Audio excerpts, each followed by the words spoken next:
Zamboni's on 7th, a restaurant and bar right across the street from Grand Casino Arena in downtown St. Paul. You'll find a joke at 8 p.m. on Wednesdays. Enjoy happy hour food and drink specials when you stop in for the shows. Or if you've got something to say and enjoy stepping into the spotlight, go to zambonison7th.com and sign up to join the show.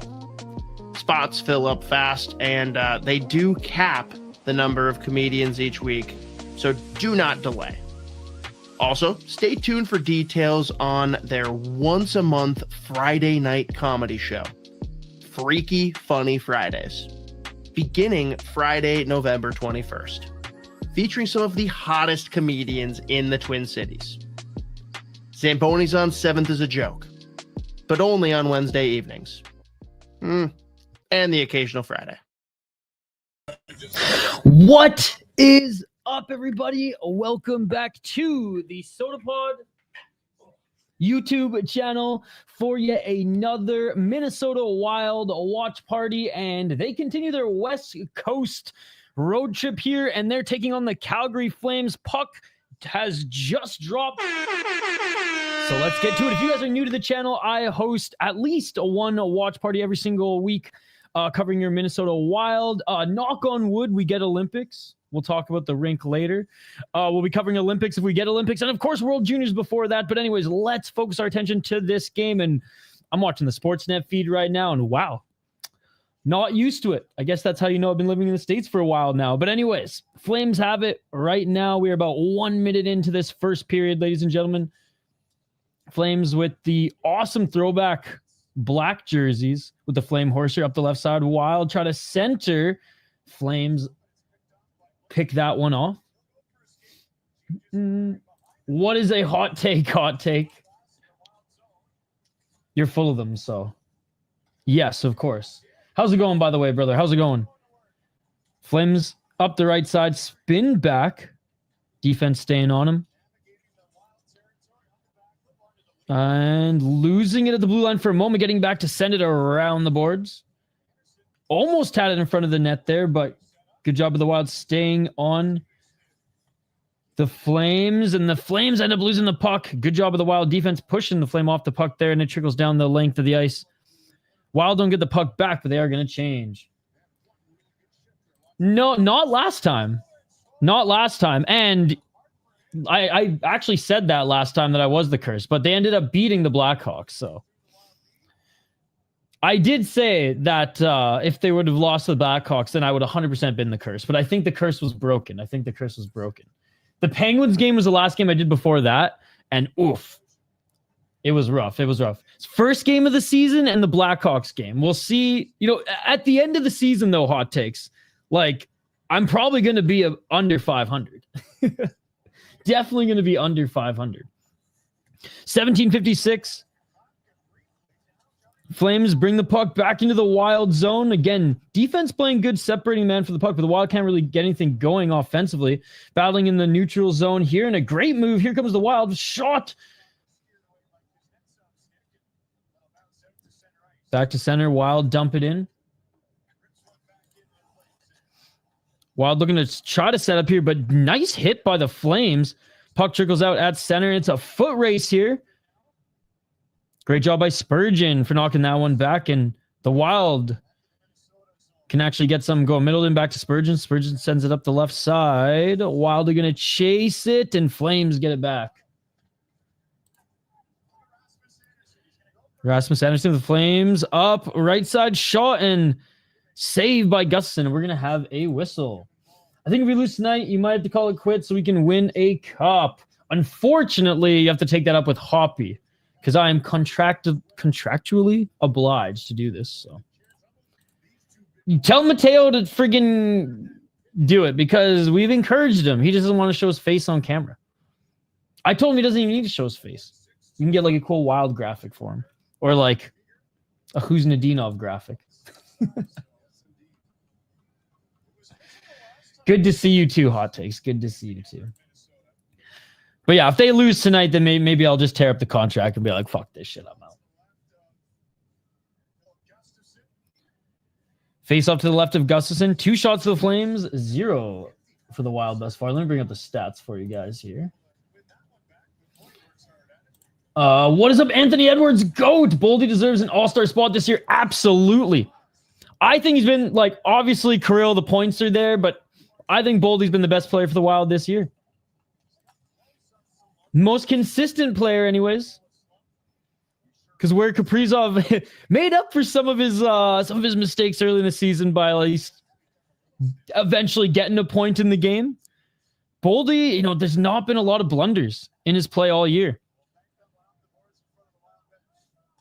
And he's still so young and on a hell of a contract still for a little while. So stoked to see him play every night for this team.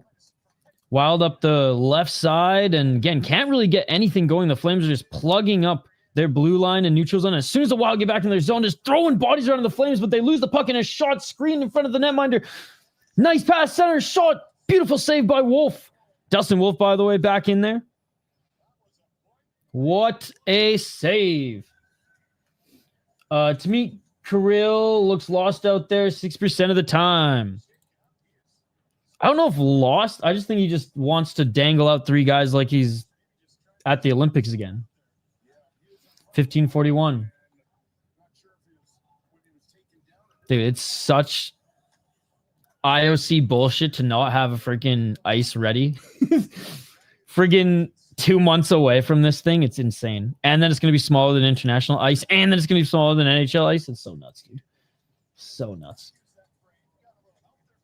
Behind the Flames net, Wild picking the pocket of Kadri there. No reinforcements, but the puck trickles up the left side. Wild keep it in the zone center. Wild get it back. Right, left to Boldy. Speaking of. Sorry, that's not Boldy. Trennan. I thought it was number 12 for a second. Trennan was up there. Even better to see that from bottom 6 line. Flames back in the Wild zone. They break out nicely. Left side, and that's going to go up and out of play. Is that Jake Bean for the Calgary Flames? God, I remember when he played for the Calgary Hitmen. Let's go Wild. Vlad actually pisses me off. Look at that nifty passing in front of Wolf there, and Trennan up on that right side, poked it, but Wolf, great job reading the play and moving right quickly. I know Krill's the fastest for me. He just looks a little slower than he has in the past. Doesn't seem to have the burst anymore. I don't think his skating has anything to do with it personally. I think he tries to do too much. And honestly, it's crazy to think, but since Zook's been back, it's like things have kind of... He looks more like the Krill of old. And I think a lot of teams know to 2-man on him minimum. Minimum.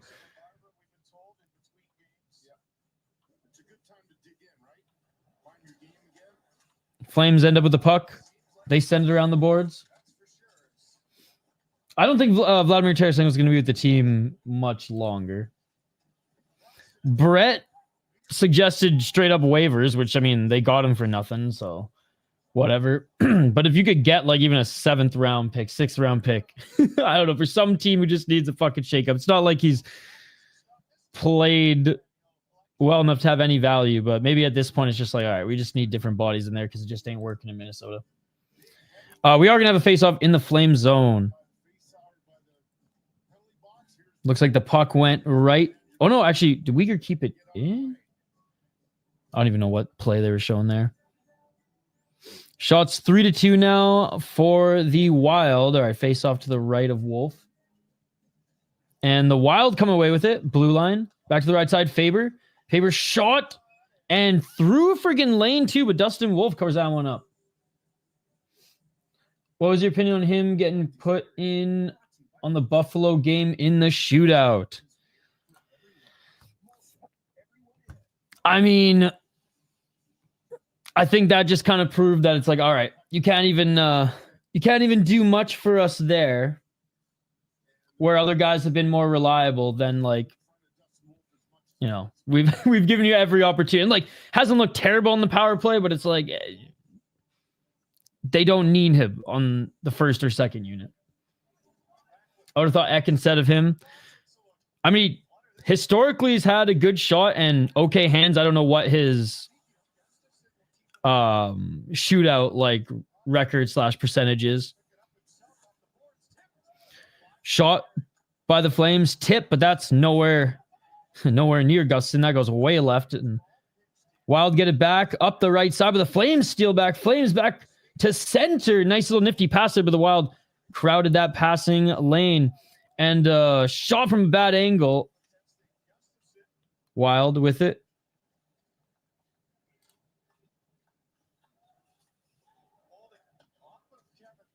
Faber dumps it in. Wild within the corner. They win the battle. Minnesota with it, looking to set up. Shot. I'm not sure who that hit, but that went left. I mean, it would have been better than Vlad. He missed the net completely. I mean, hindsight's 2020, but I mean, I would have thought that Eck would have been the one they trust a little bit more. And that's going to open out a play. Again, hindsight 2020. I don't think Hines was like, he's gonna probably miss by 4 feet. I can see the future. Let's put him in. All right, first TV timeout. Wild are starting to get their feet under them here, starting to win battles in the corner. Even if they enter the zone in a sloppy fashion, they're getting the puck back and getting shots on net. Wolf looks dialed though right now, so keep that in mind. Gus hasn't really been tested too much yet, but anyways. I was excited for Vlad at first, but he hasn't really done anything. Kaprizov's my favorite player of all time. Yeah, Vlad, again, low risk to bring him here. It's not working. I don't think that he's going to be with this organization that much longer. Like, they're not compelled to keep playing him every night. I don't think Hines is attached to him. I think they're trying to squeeze whatever they can out of him right now, and I don't know. If there's value there to get even some late pick, then sick. If not, then waive him. Someone pick him up. If not, well, he'll be buying iPads for the boys in Iowa, baby. All right, vote in the poll question, by the way, guys. Vote in the poll question. If you haven't already. Who scores first here tonight? Who scores first? Gustafson in net. Gus Bus back in net tonight, who again has had a really good season. Wallstedt's had such a great start to the season as well. So really good tandem in net for the Wild. Flames have two guys who are, I don't want to say hot right now as you look at Wolves' underlying numbers. It's not great, but goaltending certainly not the problem in Calgary. It's literally Nazem Kadri is their only player right now. I mean, shout out to Michael Backlund. Oh, high stick. Kaprizov sold it well, and I honestly thought he was selling a little too well when it happened. But speaking of, wait, that's the sin bin? Shout out to the Saddle Dome, man. All right, here we go. Power play, high stick by Michael Backlund. I'm a Flyers fan. I love hockey. I like Wild using their original white jerseys, even if it's 4 times and updated some. I like the gold in the jersey better than the wheat and the original. Yo, let's go. Shout out to some Flyers fans hanging out with us here as well. What does the ideal trade look like for a top 6 guy? It's going to be prospects you don't want to necessarily give up. And probably Hartman. Like Ogren, Hartman, top pick, or Ogren, Hartman, and name another top prospect they have. Like, top 6 guys are not cheap. All right, here we go. 1 minute and 48 seconds on the power play. Kaprizov. Again, tried to get around too many guys, and he ended up getting it deep into the offensive zone, and Boldy has it. Faber. Back to Boldy. Boldy tries to send it back to Faber, and that puck is pressured out. Yurov, definitely. Yurov, Ogren, Haight, Lambos. Oh, Erickson tried to feed Boldy. Top pick, roster player, like at least 3 to 4 pieces Oh, and a nice shot from deep. And Wolf made that save. And now there's a little... Oh, Eric Sinek in the action here. He gets his helmet knocked off right after the whistle. Eric Sinek in there with Uyghur. Not surprised, Uyghur and Ek. They're probably going to be lipping each other off this entire game.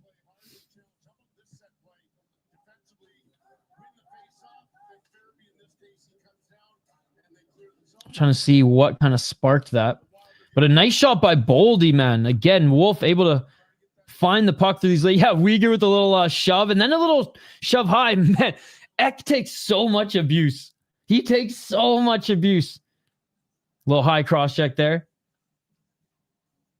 Whew.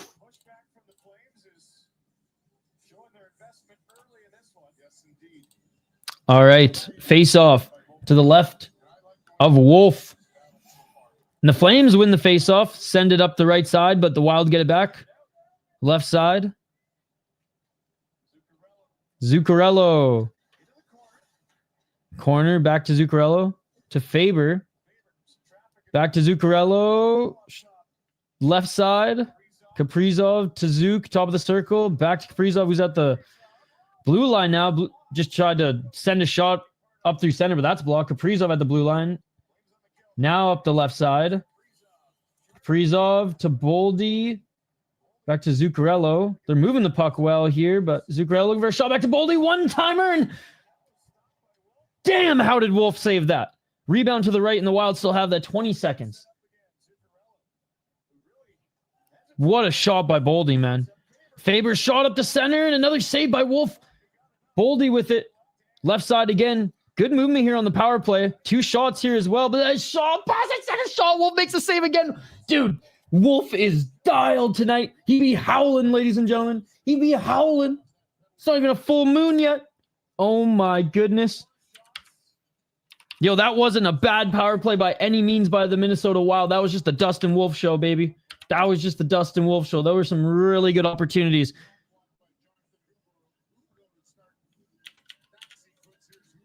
Damn. Huberdeau also getting in front of Lane. They're showing the highlight there. Ow! Vibes so high. Yo, what's up, Cameron? Good to see you. Good to see you. Yo, guys, come over to YouTube as well. Show some love to the channel here.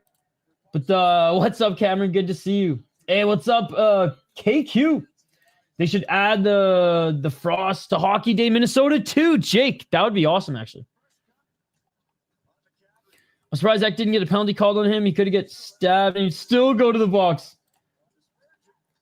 As a Flyers fan next season, they're going to have a ton of cap space because of that. At time, they seem like they keep getting tied up every time coming with free agent. I was happy Rossi was locked up. Would you give the Calder if he finished like 41 game 60 wins? Oh, yeah, 100%, dude. 100%. And a nice opportunity there by the Flames, by the way. Just missed, but sharp angle. And close to give us a scare. 9:57 on the clock in this first period. Wild take this puck back into the zone. Hot takes. I want us to be continuing to have that conversation as the season goes on. Great job by the Wild breaking up the little passing lanes, but the Flames keep possession. Almost found their man at center behind the net. Flames. Left side at the point. They leave for the wall. Brodin, good job checking his men. Wild laying down some hits here, but can't get that puck out. Faber. And I'm going to get his man and pass at center. Good save by Gustafson, and the Wild finally get this out into the Flame zone. They're going to be able to change. Yo, what's up, Kenny? I've been betting on NBA and on Call Sheet for what I'm doing. I'm testing on updation for NHL on this game. I didn't know you were a hockey. Hey, Kenny, what's your hockey team? Like, what's the closest NHL team to you? The PWHL is a good league. It's an awesome league. Who knew allowing checking in women's hockey would make the game so much better? It is awesome, and what a great start to the PWHL this year, especially with the Seattle and Vancouver being added to the mix. Flames Pass this one back in.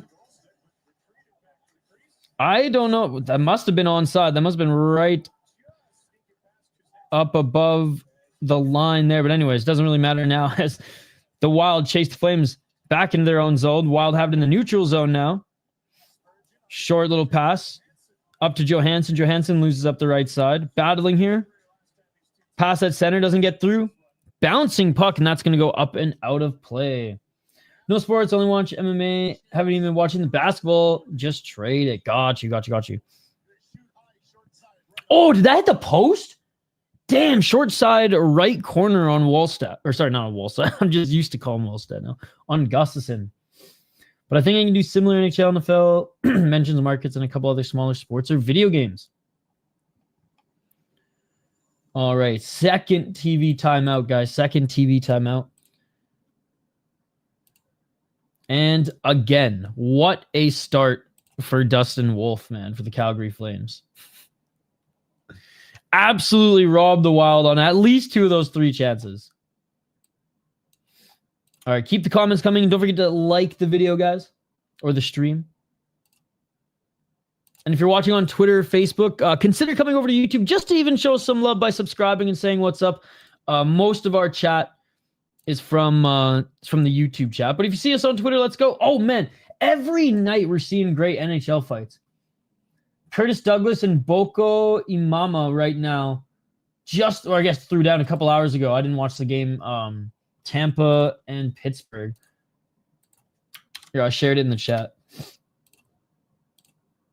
NHL is just so crazy about sharing any of their highlights or fights or anything live, guys. So, unfortunately, I can't do it.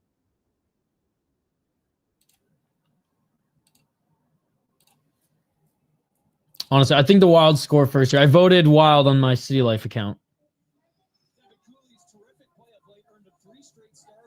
Yeah, Devin Cooley and Dustin Wolf. Tandem for the Flames. I know Canada's been loving the freaking Cooley content because he's just so good with the media. And he played 3 or 4 games with the Flames this far this season, and he's looked really, really good.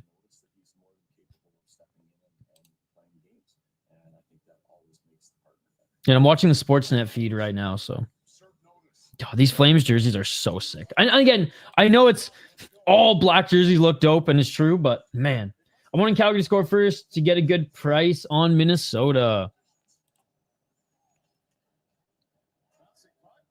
Bouncing puck, that goes the length of the ice, and we're going to have another face-off in the Flame zone. Squeeze in a quick little commercial here.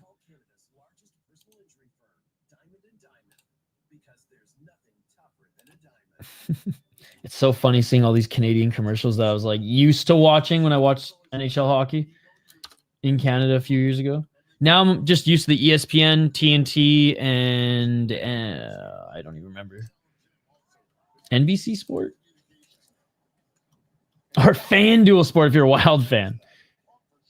Went from Fox North Bally to freaking FanDuel in, 3 years? Another whistle, man. Holy. The last goalie to win was 08-09. Steve Mason. He played like 61, 33 wins, 20 losses, 7 OT, 2.29, and a 9.16, 10 shootout. Hey, I know it's a different game since then, right? Like the game has evolved a lot, but I mean, if Wallstedt puts up similar and probably better numbers than that, then probably in contention. All right, finally some action and not a whistle here. Sorry, my broadcast just froze for a sec, so I just of course, this always happens whenever I refresh it. Whether it's on ESPN app or some of our other trusted services, it always just comes back right when I refresh it. So sorry about that, guys. Couldn't have gone out during the TV timeout, right? Couldn't have gone out during the TV timeout. Might have to switch away from the Sportsnet feed. But anyways, yeah, that's interesting. That's interesting. Again, vote in the poll question, guys. Vote in the poll question.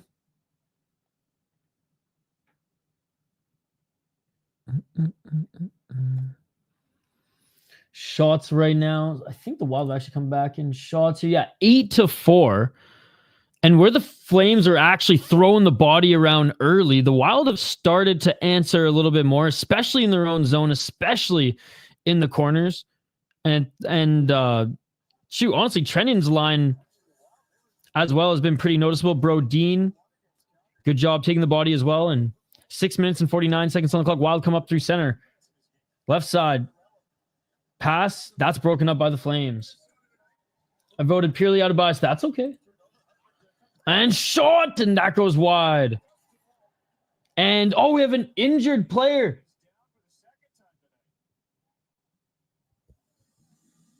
Hartman. Clutching his left arm. And it looks like the Wild are going to go back on the power play. I remember in the league, you couldn't pass the puck past 2 lines. I forget the year they changed. It was after the lockout. 06? Dude, Spurgeon, he even has some words for the... All right, Uyghur. Oh! What a hit. A little hip check and then retaliation shot. Oh my God, I love it. Yeah, that was a high stick. That was a little dirty high stick. So a hip check and a little retaliatory hit there. That was so sneaky that I missed it in real time. Trennan leading the league in hits. There's no more point of having Foligno. I think Foligno has just been a warrior for so long.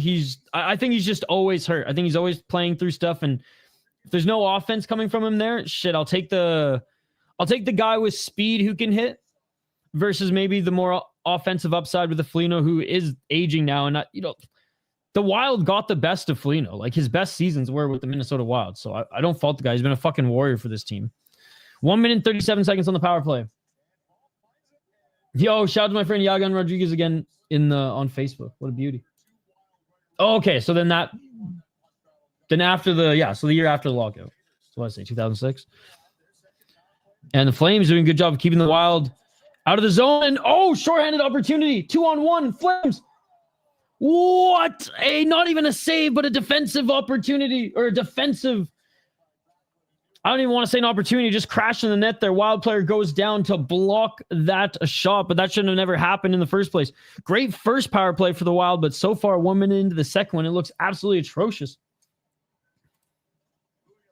Hopefully get rid of them next year. And he had a 16 team trade list. 44 seconds.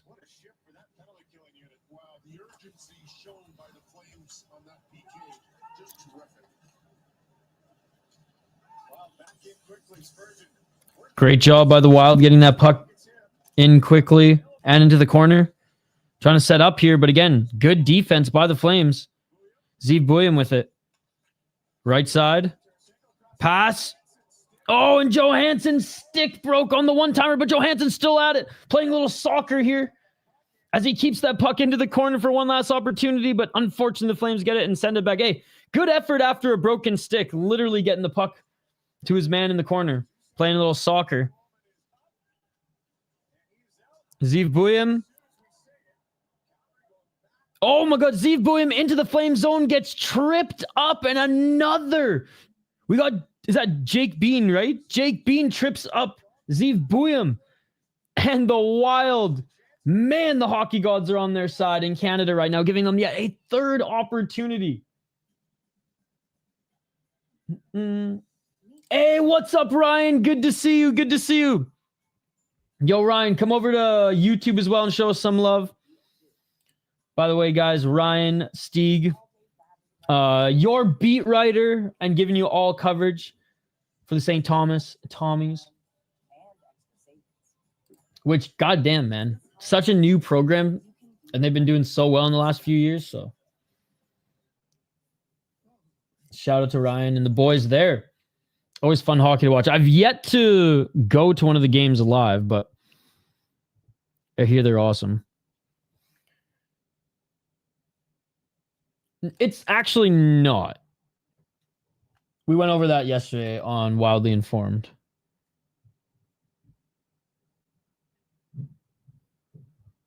Stats and eye tests have not been lying. So far tonight, not good, going 0 for 2. The first one looked good. Dustin Wolf literally robbed them of 2 great opportunities. And I say robbed because, like, one of them was a great opportunity as well, but, like,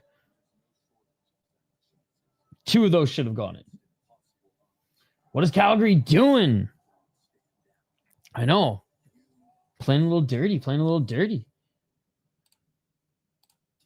I thought they were going to get away with that friggin' high stick because, let's be honest, I didn't even see it.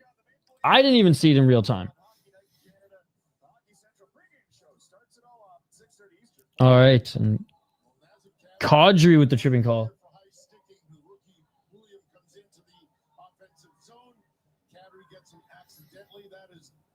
Oh, okay. It wasn't even tripping. It was a high stick. I was wondering why there's blood on and blood drawn. So, damn. Okay, so he did go down, but it wasn't even a tripping. Double minor, high stick, cheek of Zebuyam, draws blood, double minor, baby.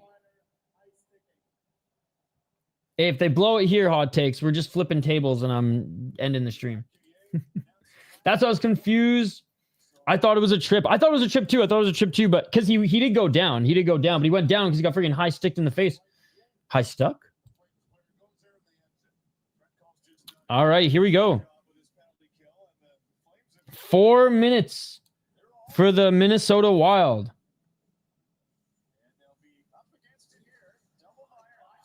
Four minutes and 27 seconds. So the Wild basically will close out this period on the power play. Flames win the face-off. Good job by the Flames dumping that puck into the Wild zone. With speed, Zebuyam. Spurgeon, left side shot. That goes wide, and the puck trickles back into the Wild zone. Spurgeon. Up through center. Right side. Tarasenko to the corner, back to the blue line, up the right side into the corner. Tarasenko unable to hold on to it. Blue line. Zebuyam back to the right side. Tarasenko shot through traffic. Wolf got a piece of that, but it was going a little bit left. 2:56. Back to center. Zeev. Tarasenko back to Zeev, top of the circle. Back to Tarasenko. Zeev. Tarasenko. Pass to center. That doesn't get through. And puck sent back length of the ice. And I think both teams are going to change here. Pressure from the Flames. Why not? And here comes the first unit. And, bouncing puck. Good save by Gustafson. Left shoulder save. First unit wasn't even able to break out. And a great PK by the Flames. Yeah, the only good shot kind of was going a little bit left anyways. Finally, the Wild got it in the zone, but the Flames do a great job of sending it back down. And that's 2 minutes burn. I'm just the curse. You just say it's bad every time, even when it's good. So, like, I honestly don't even know when to take you seriously, hot take. So I just assume you're... Like, I don't even know if you're trolling or not anymore. So I don't know when you're being serious or not. So, like, this game, it hasn't been good. It's gotten a lot better up until this game. We literally did a show on it yesterday talking about the improvements. Not looking good tonight. You're never positive anyways. So, like, why would I ever even try to convince you otherwise? It's a moot point because this team sucks. They're always going to suck. and it's always hell to watch them. Yo, what's up, KQ? Good PK. Good PK. 127. Right side. 3 Flames in the neutral zone. Pressure here. And a lot of pressure. They went 2-on-1 on Boldy. Now Boldy 1-on-1 has to get rid of the puck. 1 minute and 11 seconds. Kaprizov. Shot. And I don't know if Wolf got anything on that. If he did, he got just a little bit off the blocker. Or maybe stick. Oh, yeah. Stick side. Yeah, man. Woo. Top of the stick. Looks like he was just to push. Looks like he was going to push off the blocker, but anyways, Wild win the face-off. Shot. That goes just right and wide. And Flames send it back down the ice. 55 seconds. Seen a player get hit in the face by his own teammate, and the other team got the penalty. I remember a Flyer player hit his own player in the face, and the Kane player got 4-minute penalty. I don't remember that. 40 seconds. And great job by the Flames getting it back and sending it back down the length of the ice. Great penalty kill for the Flames.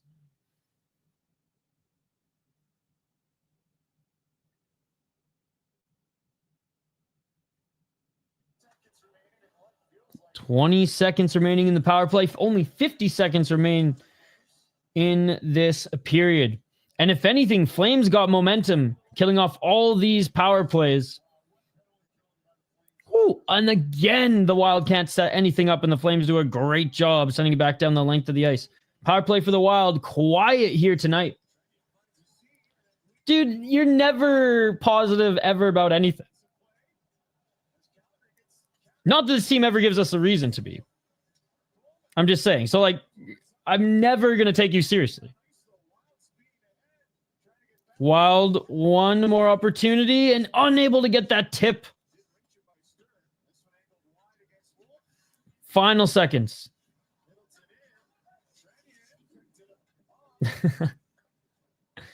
And that does it for the first period. 11 shots for the Wild. And I would say 3 of those 11 shots were unbelievable opportunities. And Dustin Wolf was able to rob those goals from them. The rest, good job by the Flames killing the power play. Good job by the Flames being physical and crowding their blue line and just overall making it difficult for the Wild to set anything up. And then when they were able to set up on the power play, not much there and a good kill. The Wild's first power play was actually really good. And again, 3 of their, maybe 2 out of their 3 best opportunities in that period came on that first power play. They did have 3 good shots there, but yeah. Other than that, they were given gifts by the hockey gods and just flushed them away. I truly think momentum in the Flames of favor going into this second period. Not sure we're on the same page. We haven't had a power play goal since overtime against Chicago on November 26th. Cal's aggressive on that PK. Yo, what's up, Creepy Colors?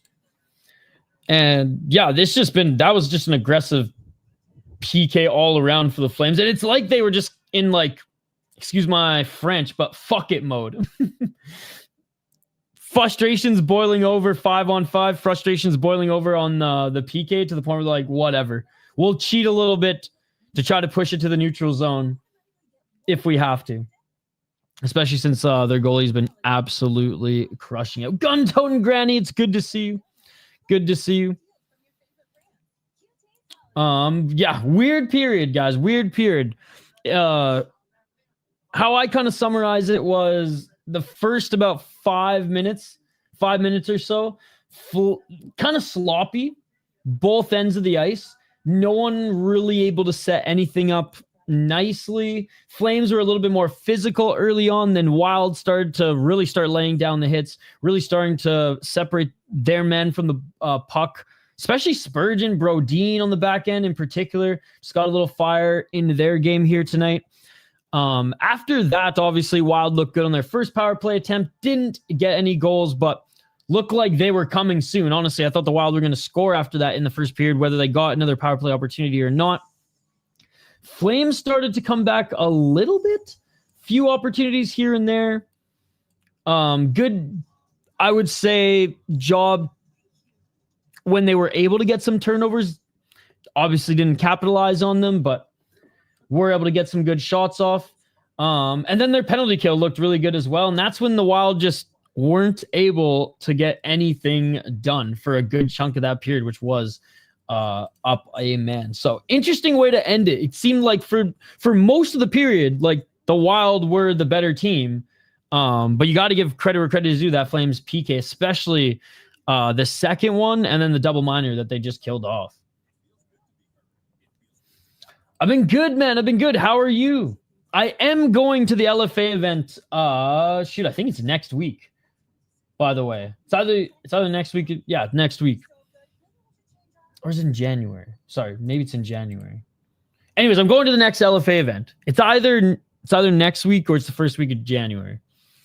They gave Stevenson's not there, so fuck him and fuck those prices for the tickets. Love how everyone's jumping on the Jeppe bandwagon. Calgary is like 99% on the PK in the last 11 games. That too. I didn't know that coming in, but they look good. They're aggressive as hell. Oh, man. I'm watching the Sportsnet feed. I cannot stand this guy who's on there right now. Luke Gadzik, I think his name is. He was a decent scrapper in the NHL. He just hates the Canucks so much. And look, fans want to go out, that's fine. If you're in the freaking media, calm down, bud. Calm down. Calgary loves taking penalties, apparently, but honestly, the hockey gods so far may have given the Wild a ton of opportunities here, but they've been beating the Minnesota Wild defensively, even down a man. How's everybody doing here tonight, by the way? Weekend's almost here, guys. Weekend's almost here. Just looking at some of the other highlights from around the league. Oh, the other Oilers are wearing their whatever, their classic jerseys. I'm not a fan. 11 shots for the Wild, 6 for the Flames. And again, the Wild, a ton of power play time. So half the reason for that is that Dustin Wolf's actually made some amazing saves. Again, on their first power play in particular. Each of them have blocked 4 shots. 7-5 in hits. So yeah, that physicality is there. And Flames in the faceoffs too, which actually has helped them in their PK a lot as well, as they have been winning a lot of the key faceoffs and then just sending that puck down the length of the ice. Hell, they even iced the puck just 3 times, just cuz in that first period as well. 11-5 in faceoffs. Some, a part of the game where the Wild usually, even in a losing effort, get the better of. So keep your eye on that as well. Glad to hear you're good. I listened to Pittsburgh's broadcast when they played the Wild because I needed a break from Panta, and it was extremely good. Most of the Canadian ones are good. I would say, honestly, like Canucks is one of the best. John Shorthouse, I hope he gets more playoff games this year because he's one of the best. Yeah, I don't know if I'm a fan. Oh, Horvat with another goal here for the Islanders. God, it'd be cool if he got an opportunity to play in the Olympics if there is even going to be an Olympics. Again, guys, reminder. The ice rink is not even ready yet, A.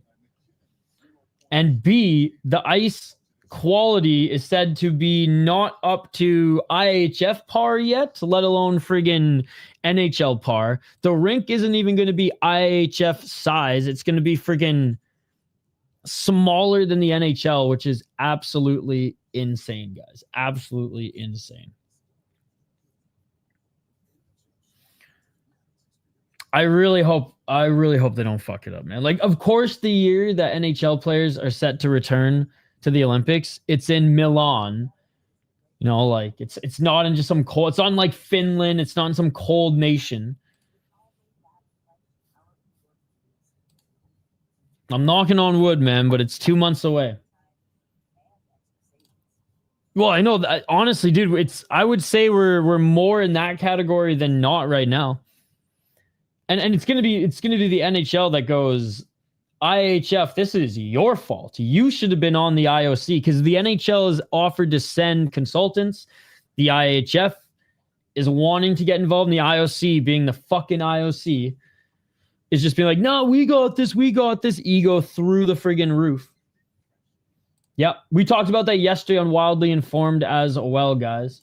So I'll actually link that show in the chat here. As Brett and I dove into it, not too much, but we definitely dove into it a little bit, and we will continue to monitor that story. So I'm sure Judd's Buds, I'm sure Hoppy and Z will talk about it tomorrow. In the first segment of the show, so in the first 15 minutes of the show, we talk about it. Here, you can check it out. All right, predictions for the second period, guys. Do you think that the lack of success on the power play is going to bring this Wild team down? Do you think the Flames are going to continue to shoot themselves in the foot and the Wild are just going to eventually capitalize and then the floodgates will open? Or do you think it's going to be another low-scoring game? I know, like, the Flames ain't the Oilers. They may both be in Alberta.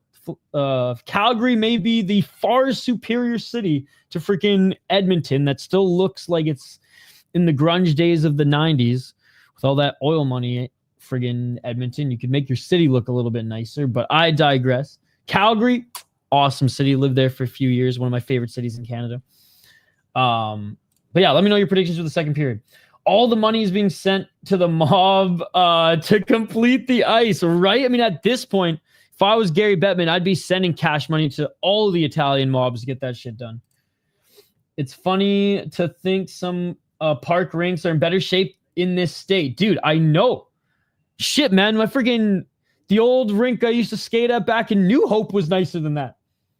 When I was younger, I couldn't watch hockey on TV for more than like 5 to 10 minutes without turning the channel. It wasn't until 86, 87, a friend took me kicking and screaming and was hooked ever since. So I grew up in like small town Canada.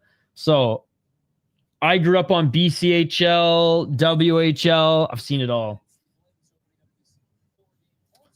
I heard Calgary is like Canadian Nashville. Yeah, I would say so. With a little bit of Texas. Like the Calgary Stampede, what's up, Sean, by the way, is one of the most fun weeks in Calgary. And like I lived in Calgary for I think 3 or 4 years. Shit, I think I've lived in Minnesota now longer than Calgary. But I lived in Calgary for at least 3 years. Yeah, 3 years.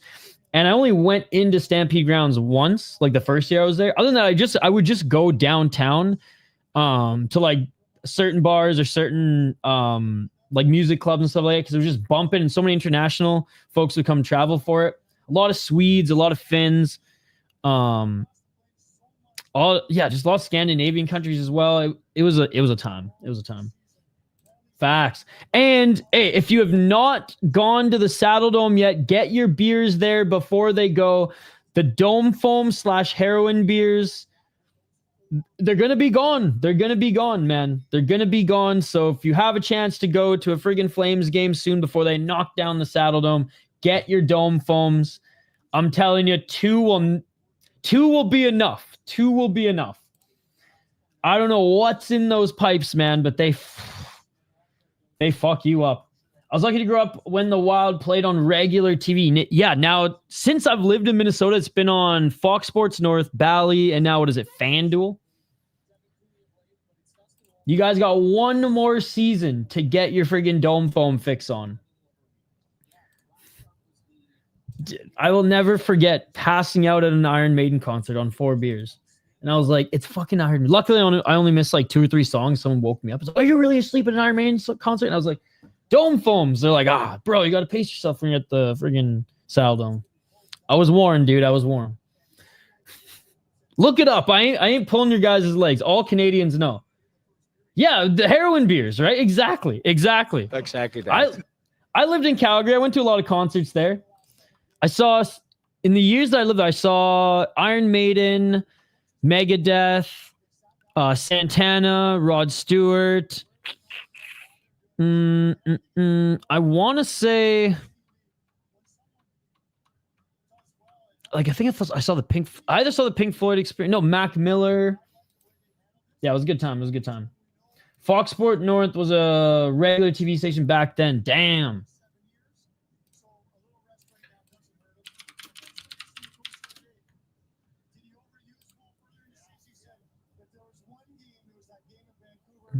All right, we're gonna take a quick break here in a little bit, guys, and I'm gonna actually leave you not just with like the break song over and over again. I'm gonna show you guys a clip from the last Fellowship of the Rink episode where we had Freddy Gaudreau, where the Minnesota Wild will be playing the Seattle Kraken on Monday.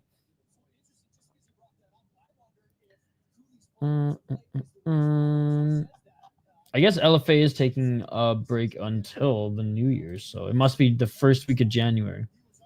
For those who don't know, Minnesota does a great job of hosting regional mixed martial arts, but high-level regional mixed martial arts at Mystic Lake. Just don't go if Gabe Stevenson's on the card, because the prices will be times 10. But shout out to Creepy Colors. I'm buying the next round next time we go watch fights.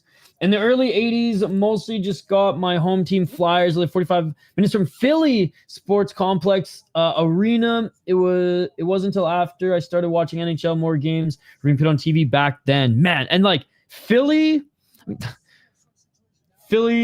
has had some absolute they've had a dynasty team, and they've had absolutely some legendary teams throughout the years as well. Like, I feel like other than this last decade, it feels like every decade there's at least like a few years of like where Philly is a dangerous team, if not a top team in the National Hockey League. All right, first period done. I left my water bottle upstairs, so I'm going to go grab some water. On the other side, we'll be back to continue to bring you guys some play-by-play commentary, reaction, and of course, interaction. So keep the comments coming. Appreciate you all. And I'll leave you guys here with a little snippet, a little preview of our interview with Freddy Gaudreau. If you want the full interview, I will link it here in the chat. It's also wherever you get your podcasts from, Fellowship of the Rink or the Soderpod. But in the meantime, I'm going to leave you guys with this for a couple of minutes while I refill my water bottle, do a quick stretch, and then we'll be back in 2 to 3 minutes on the other side for period number 2, Wild and Flames. Don't go anywhere. We've had our fair share of rain here and there, but today's a good day. Awesome. What's the adjustment to life been there? What's been the adjustment to, you obviously you built a home and made a home for yourself in Minnesota for so many years. Like, what's that been like, the transition of living in with your family in a new place? Been really good, First of all, it starts with all you feel with your teammate, and it's been awesome. They made me feel at home right away, and then we found a house for rent. My wife and I here, trying to move our stuff and feel comfortable, create a little nest for our family, and it's been great. There's a lot of beautiful things about the West Coast here, a lot of beautiful nature, and so it's been awesome. I know you're a big nature buff. You like to go on hikes. You like to do all that. So what's the coolest thing you guys have kind of explored as a family? Like any park, or didn't know if you've gone up to Mount Hood or anything like that? I actually went to Mount Rainier, but with my brother. So my wife got here a little later than me, and so my brother showed up, and we went to Mount Rainier together, which was beautiful. Otherwise, our days off for Kirsten and I and Felix and Lola is just enjoying some good walks, and there's a ton of really nice walks here, beautiful little parks. You're often just 2 corners away from a nice view of either water or mountain. So yeah, it's been enjoyable.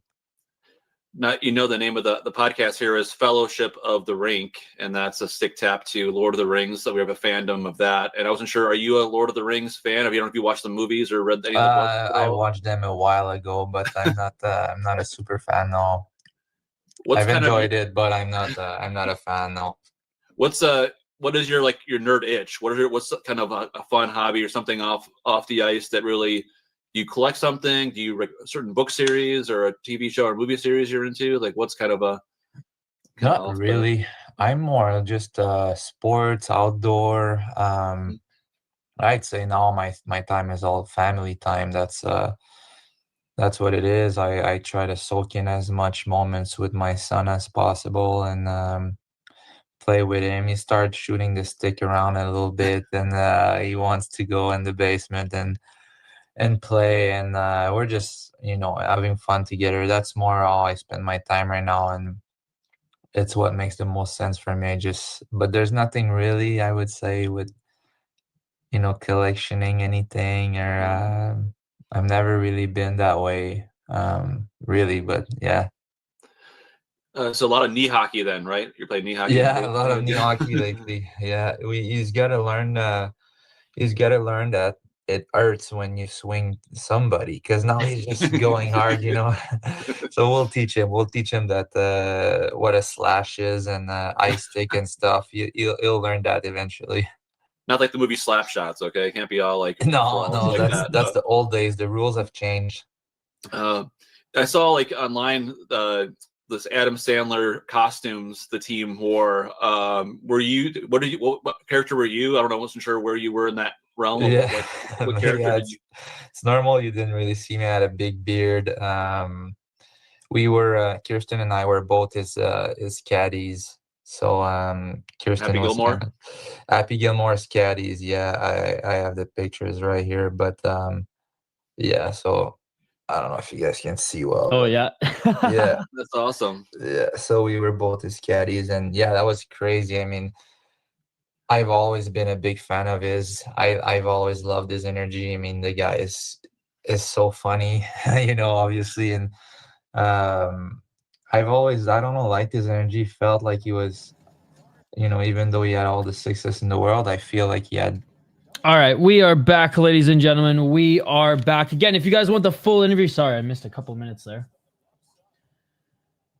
If you guys want the full interview, again, it is on our YouTube channel, which you guys are watching this stream on right now, and wherever you get your podcast from, Fellowship of the Rink. Let's get back to the action here. Luck, puck. Need the wild. Good to see you, buddy. Good to see you.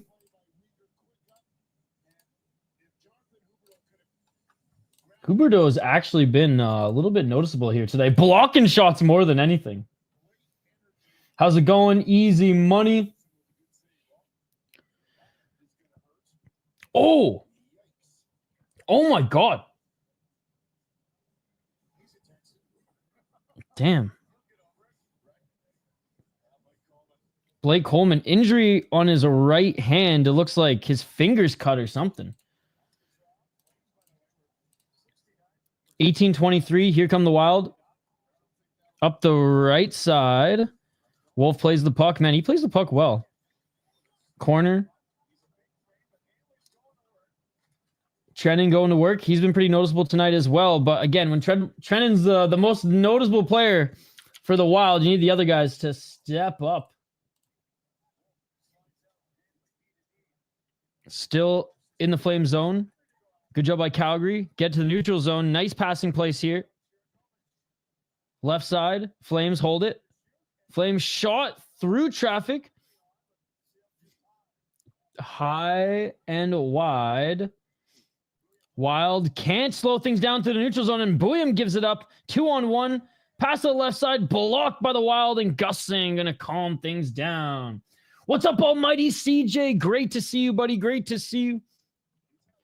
Come on, Wild. I know they've had their opportunities, man, but the top guys really need to get things going, and you got to give some credit where credit is due to the Flames. They've been tight on defense, especially on their PK. Yo, almighty CJ, come over to YouTube if you haven't already, man. That's where our chat is buzzing. Like, shish. All right, face off, and it's the Flames that are able to get it. Flames send it back into the Wild zone, into the corner. Flames down low, send it around. Unable to get it back. Pitlick fighting forward, but Flames again. Pitlick loses it. I don't know what he was doing there. Hey, cheers, buddy. Cheers. 17 minutes. Shots 11-8. And the Flames with a nice pass, but unable to lead their zone. That was a nifty pass there for the Flames. The Wild actually get it back, and the Flames are going to complete their change.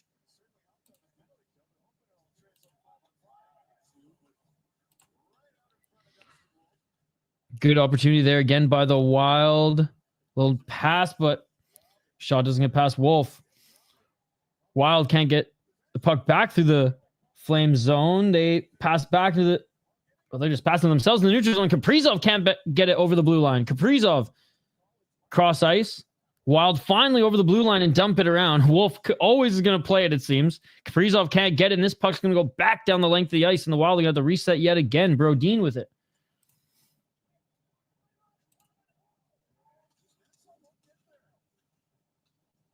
$16-12. Don't do that shit, Kenny. I'm probably like a few seconds behind you guys too, so don't do that shit. Bouillon up the left side. Pass right. Zuccarello with it. Dumps it around. Hartman fanned on it. He was going to send it back around, but he fanned on it. And honestly, it's the Flames taking advantage of the Wild's mishaps here in this period. Wrap around shot, and Gustafsson in front of it. Puck still there. Backhand shot. Score! Flames get it done. What a rebound opportunity and a backhand. Kenny was right. Kenny was right. Minnesota filled for me at 39. Woo! Rasmus Anderson, man. And then the backhand off the rebound by Huberdeau. You were right on the poll. You were right on the poll. All right, now we need a new poll question. Oh, I have the new poll question.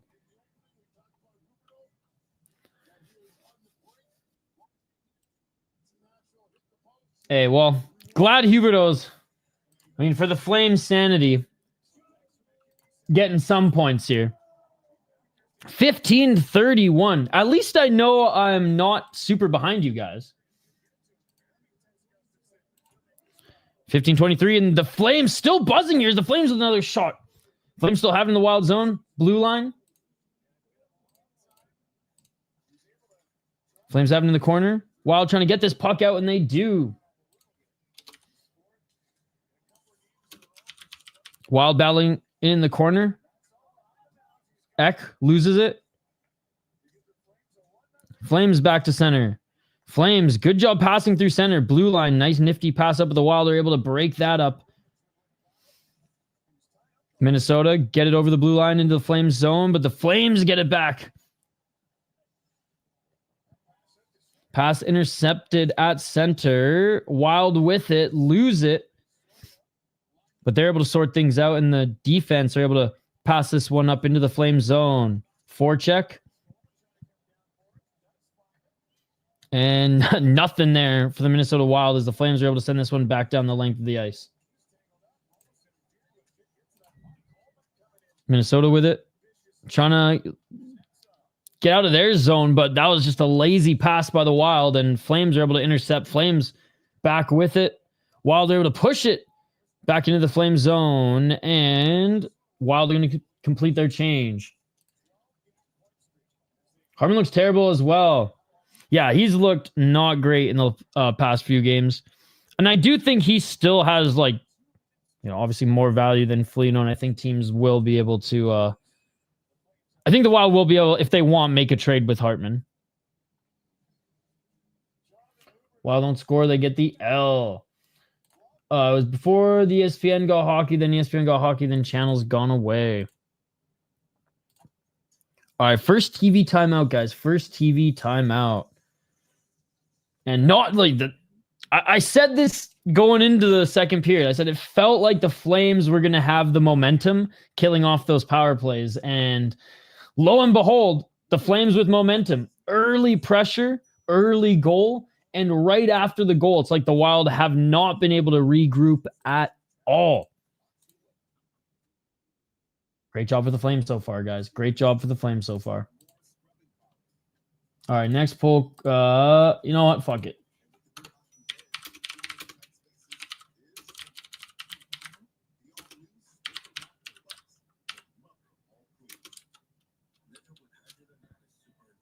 I don't even know how to word this.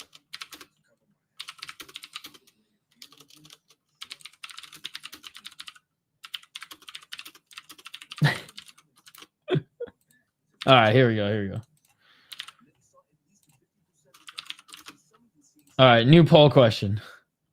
Am I the curse? Am I the curse, chat? Vote in the poll question on YouTube. So if you're watching on Facebook or Twitter or X, get your ass over to YouTube.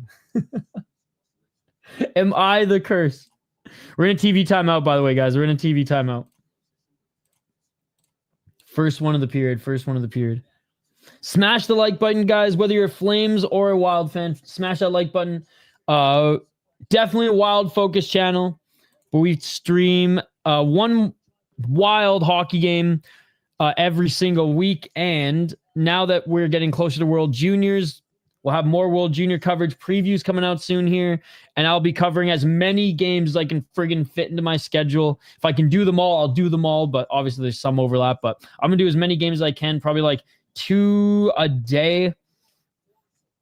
Maybe even 3. Depending on the opening rounds and how the schedule works out there.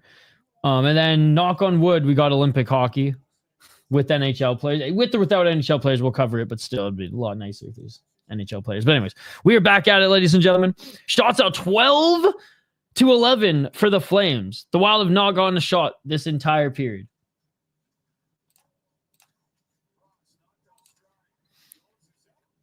Minnesota dumps it in. Ben Jones. 13-20. Minnesota still with it. Bouillon loses at the blue line. And that's going to go all the way to Gustafsson. Gustafsson back to Bouillon. Needs to learn how to hold the damn blue line. He's just too overzealous sometimes, too.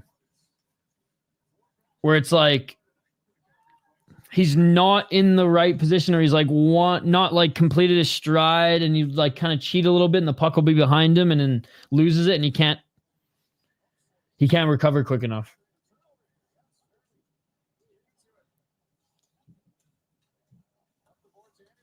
Anderson shot. Well, I mean, Vladimir's like, there's not even really an anchor by any means, because like they can get rid of him way easier than they can get rid of a Hartman or Foligno. But I think teams would trade for Hartman if the Wild dangled it. Like he still has a lot of value. Not like, you know what I mean? Not getting top superstar player back, but like value, especially playoff teams. Another shot by the Flames, right side, and Gustin, a beautiful save. Flames behind the net. Brodin was able to pin up his man. Back pass, and Johansson scoops it up. Johansson up to, I don't even know who that was. Loses it at the blue line. Flames back in the Wild zone. Kaprizov. Eck behind the net. Johansson friggin' hits a rut or something, loses his balance. Nice little check by Middleton, and the Flames go down in a shot. Great save by Gustafsson. Odds of Boldy scoring tonight. If anybody's gonna score tonight, it's Boldy, but the top line for the Wild has been pretty, well, the top 2 lines have been pretty quiet tonight.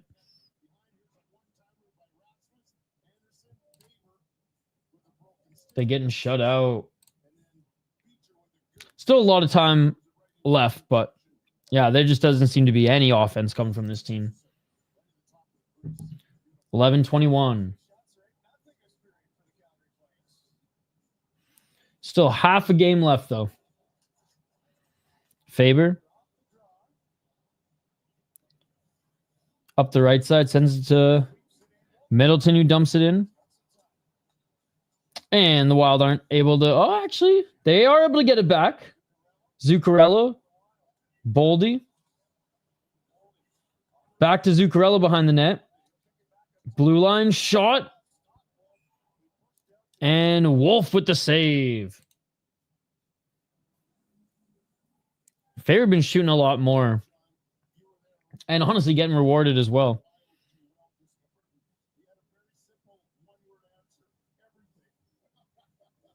All right, face off to, I believe, the left of Wolf.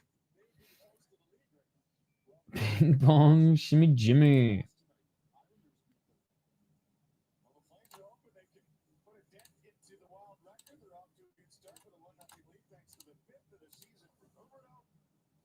Huberto's only fifth of the season, man. 10:50. Flames win the faceoff. Flames bring it into the Wild zone. Wild hard on them behind the net. Corner. Good job protecting the puck, and Flames send it around the net. Sharp angle shot. Looks like it hit the side of the net. Faber on his man, but loses him. Shot back to the blue line. Up. Off a stick. That's bouncing up, and Wild get that puck back. Here comes Boldy. Zuccarello. Shot. Blocked. Didn't get through the legs of the defenseman. And here comes the Flames. The odds of Dustin Wolf to get a shout out are pretty good at plus 240. Boldy, Zuccarello, long shift out here, but honestly, finally a little bit noticeable. Except for there, getting pinned up against the boards and the Flames getting the puck back, but they send it in. Forecheck. Wild, good job defending. The puck goes back to the blue line. Shot well wide.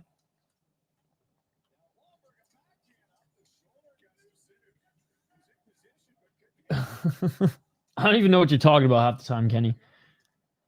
Shot. Block again by the Wild. Good hit up against the boards. Wild send it around. Up on the right side. Back to center. And Tarasenko racing to get possession. Unable to do so. Puck goes all the way back down the length of the ice. No one there for the Flames to really work this one. And it looks like they were finishing up a change as well. Neutral zone battling. Wild get it. Into the Calgary zone.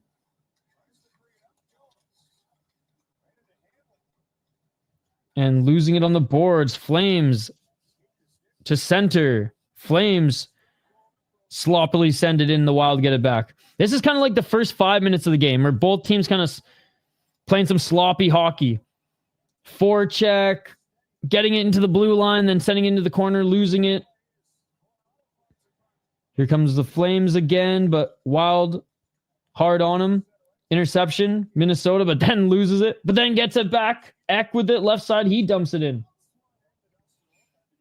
Hey, what's up, RJ? Thank you so much for all the updates here. So, Pittsburgh beat Tampa. New York beat Ottawa. Boston beat St. Louis. Nashville beat Florida. Toronto beat Carolina. And New York Islanders beat Colorado. Hard in the paint. All right. Another TV timeout here. I've literally seen like 5 spam commercials. And I ain't talking like the YouTube comment spam, like the friggin' spam. What Americans and Koreans eat more than anybody else on the planet.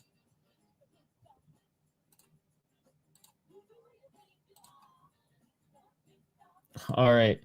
So far, is Isha cursing the Minnesota Wild by streaming? 50% say yes, 20% say no, 30% say what?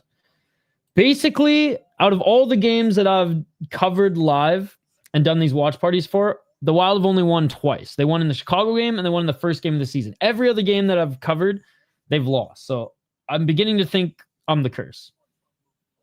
Detroit 5, Columbus 6 final shootout. Let's go. Thank you, RJ, for all the updates. Yeah, I don't know what your deal is with Rossi. Day to day.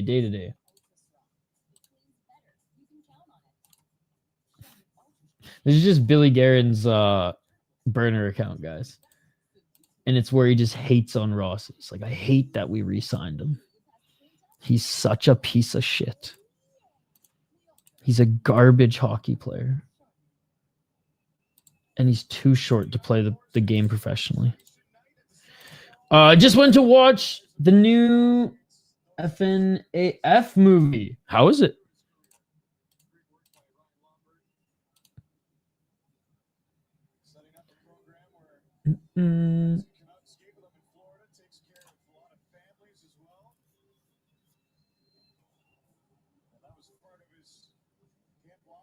Edmonton.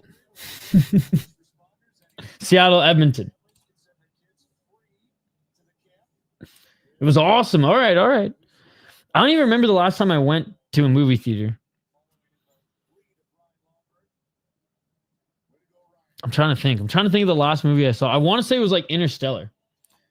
I'll be sending to Buffalo so we can't see the playoffs ever again. Was there like an incident off the ice that happened that like happened? I'm so busy following like just MMA and hockey that I don't keep up with a lot of the drama stuff.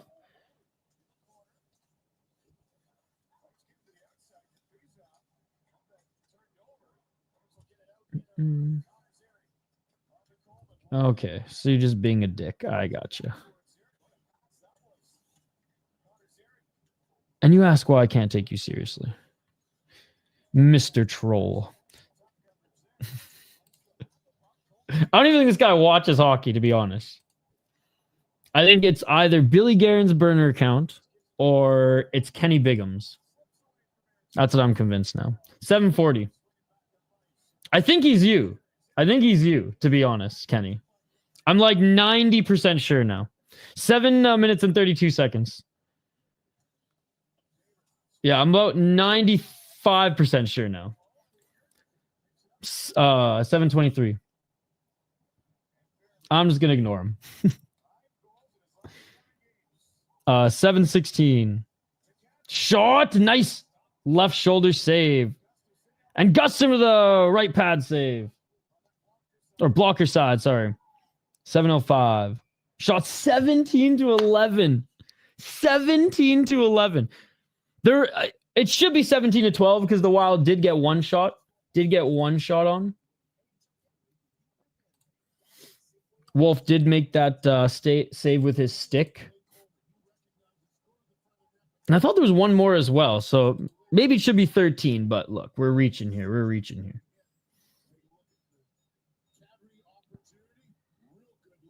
Ooh, that shot with Kadri was that shoulder save. We went from a team who could only score on the power play to a team that can't score at all. I mean, can't even shoot. Like, they're not even at the scoring line yet. Like, they're not even getting shots off. Or opportunities, really, at all. And the Flames dump it in.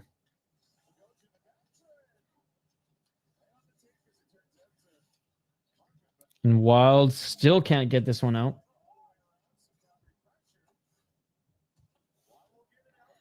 .642.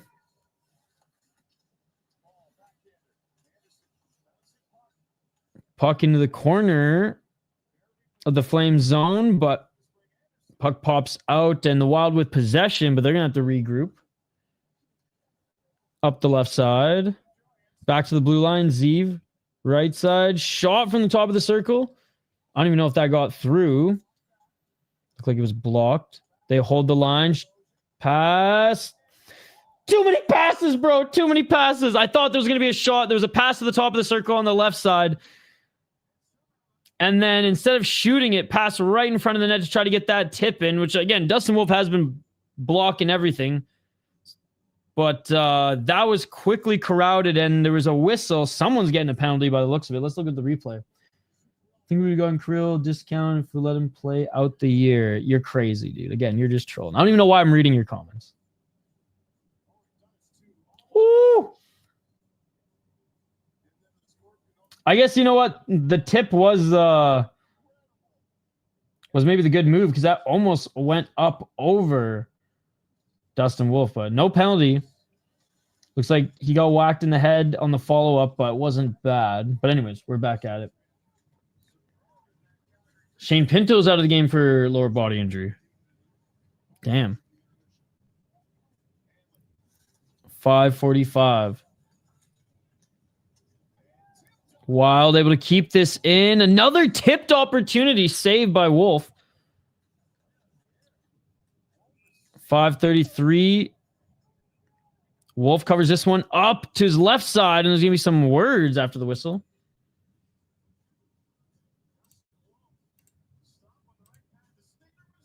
Damn, dude.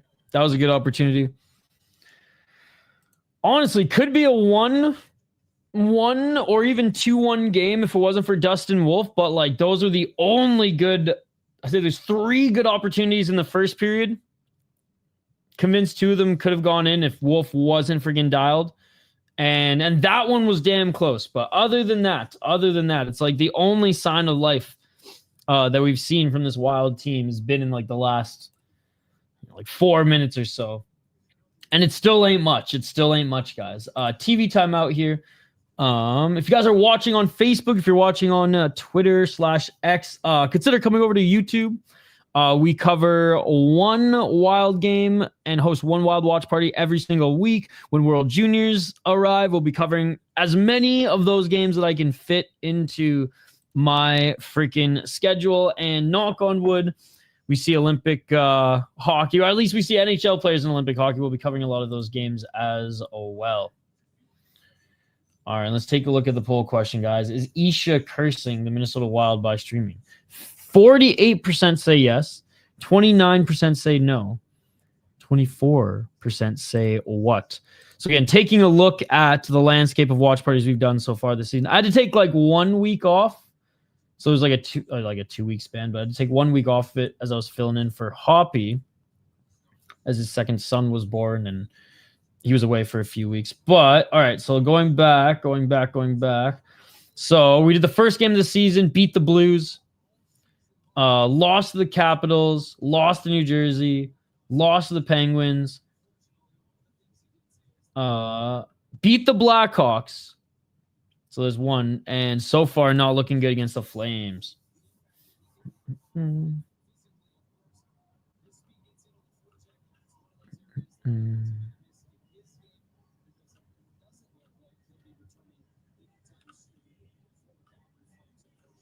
All right, back at it, guys. Back at it.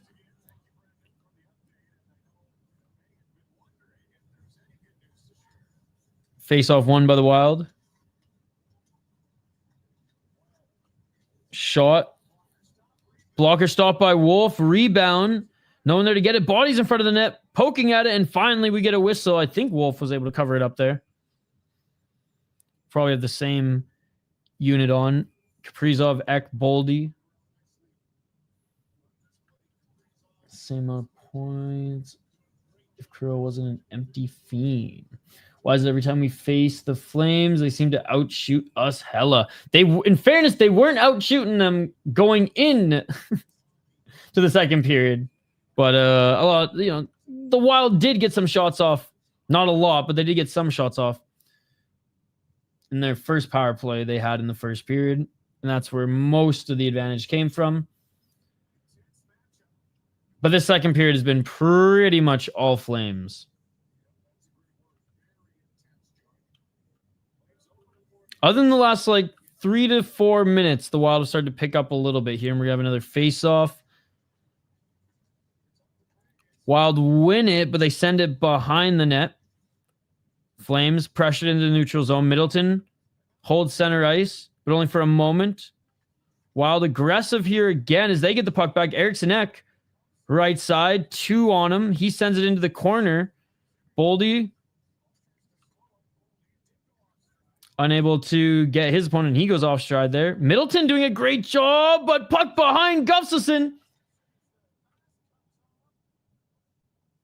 His mask comes off. It looks like the puck maybe hit his mask and bounced lower. I don't know where the puck went there. Lost it, but an opportunity 2-on-1 for the Flames. Woo!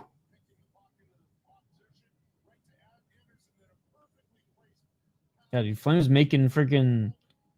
Okay, it did hit. I thought it... For some reason, I thought it hit chest and down and where he lost it, but it hit mask and up. Yeah, I thought it hit chest and down the way he like looked down after, but he looked down because he was shaking off the mask. Blake Coleman, who again is back in the game. He has an injury on his hand, by the way. Cut his finger in the first period.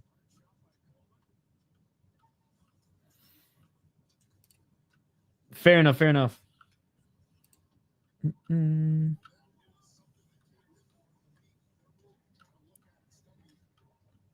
There you go. Tell Brett and he'll get on it. No tiene vida, indeed. I see that. 417. Where are you from? I don't speak Spanish. 4 minutes.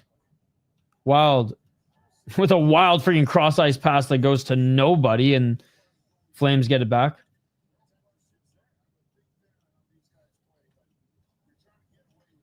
Bad pass by the Flames and the Wild. Break that one off. Trennan. There's that speed. Trennan trying to set something up, and he loses at the blue line. Dear God. Tarasenko.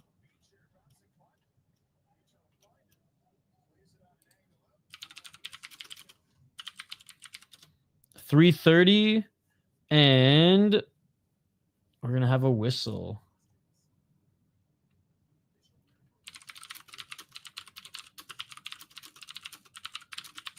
No TV timeout.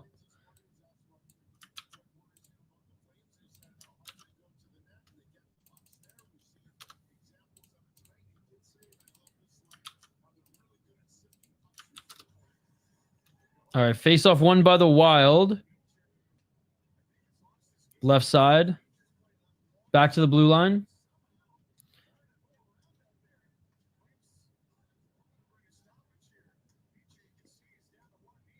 Shot and score!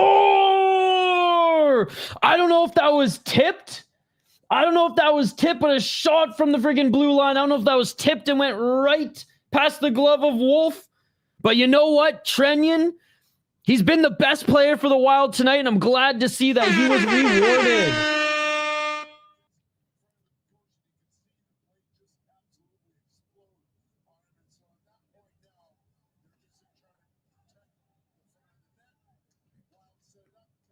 There's that tip. Woo! There we go. Beautiful job. Trennan, he's been the best player for the team here tonight. Glad to see him get rewarded. Uh-oh. Bogo playing great recently. Bogo putting in all the effort, which is good. Back and dialed. Trennan scored. Let's go. Let's go, boys. Let's go. No shutout hot takes. See, a lot of time in hockey left. That's why I'm convinced you're just a troll. 254. Eck with it up the right side, sends a Kaprizov. The top line still needs to do more. Like, not all is not forgiven, but in the last 5 minutes, the Wild have gone from 0 shots in the period to 7. So that helps. 230. Boldy finds some room, sends it to center, but unable to get that shot off. Does look like the Wild have a little bit of momentum now, but they can't let it get to their head. Game's not over yet. Last game, you can only score 1 goal against the worst in the NHL. 213.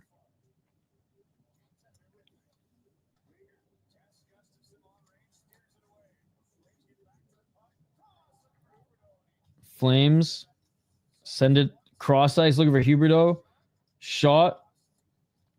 Flames right side. Nice little give and go. Back to the blue line. Pressure. Left side. Top of the circle. Shot. That doesn't get through. And the Wild are able to pressure this puck out into the neutral zone. I think both teams are going to change. 138.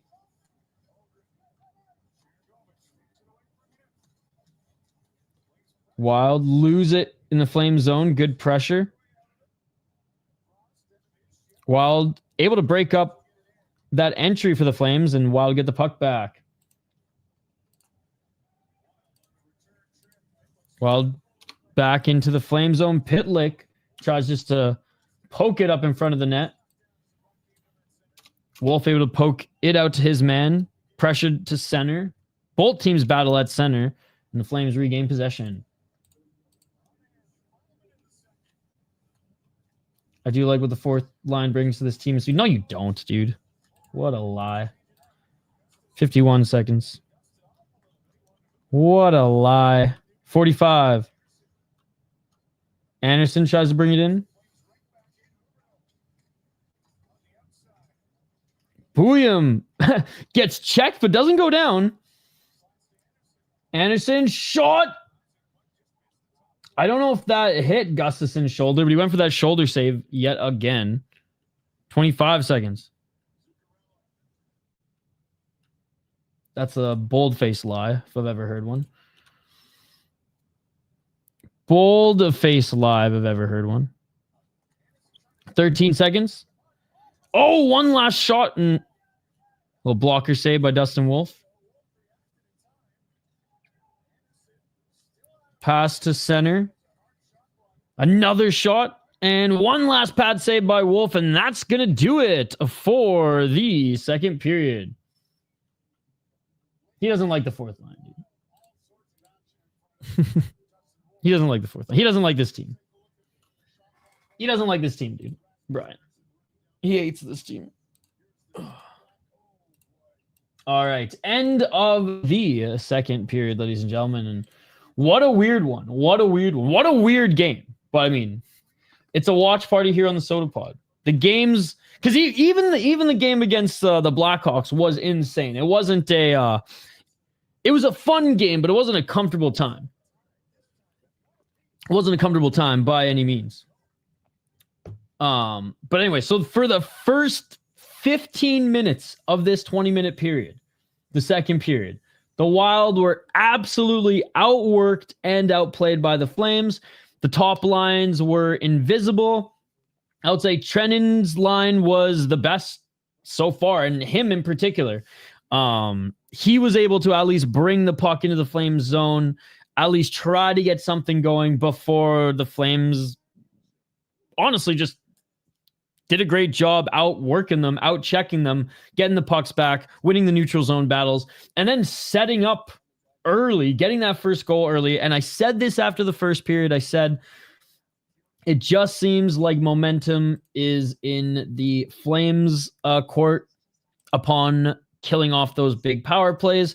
And it seemingly was getting that goal there early and then just keeping momentum, shot after shot after shot. Going into the second period, I think shots were 11-7 or 8 in favor of the Wild. Though I do think the shot count missed a couple, literally 2 for the Wild. They either got 0 or only 2 shots in 15 minutes, while the Flames got up to whatever it was, like 18. Then the Wild actually had that one tip opportunity, and it's kind of like that hit the switch. And then the game kind of became a little sloppy or just very defensive, where both teams couldn't really do anything in their opposition zone. Both teams couldn't really even get into the opposition zone. Both teams were just battling in the neutral zone. Then the Wild started to get the better of the opportunities. Really good shots. And I would say, again, a lot of this too, especially in the first period, was Dustin Wolf. Every opportunity that the Wild have had that was good, Dustin Wolf has pretty much shut them down, other than the guy who, in my opinion, has been the best player on the ice for the Wild here tonight, next to Gustafsson, obviously. Trenyon, and that's not necessarily a good thing when Trenyon's your best player, but he scored. Nice tip. And the Wild are able to tie it with a little bit of momentum going into the third period. Let me know. What did I miss? What did I miss? HL or not, they're finishing their checks. What is up, Alpha Zeta? Good to see you. Good to see you. Yo, Kenny, tread lightly, all right? Tread lightly. I do have a Google Translator up here.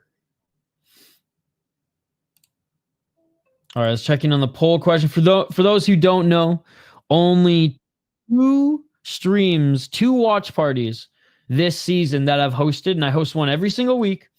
I had to take a week off, but host one every single week, other than that 1 week. And a month ago, the Wild beat the Blues. That was the first one. That was great. And then I hosted one against the Capitals. We lost. Hosted one against the Devils. They lost. Pittsburgh. They lost. Chicago. They won, but like, holy fuck, that was a nail biter. And it's tied now going into the third. So I mean, they came back against the Blackhawks. Can they come back against the Flames? Let me know, chat. Let me know.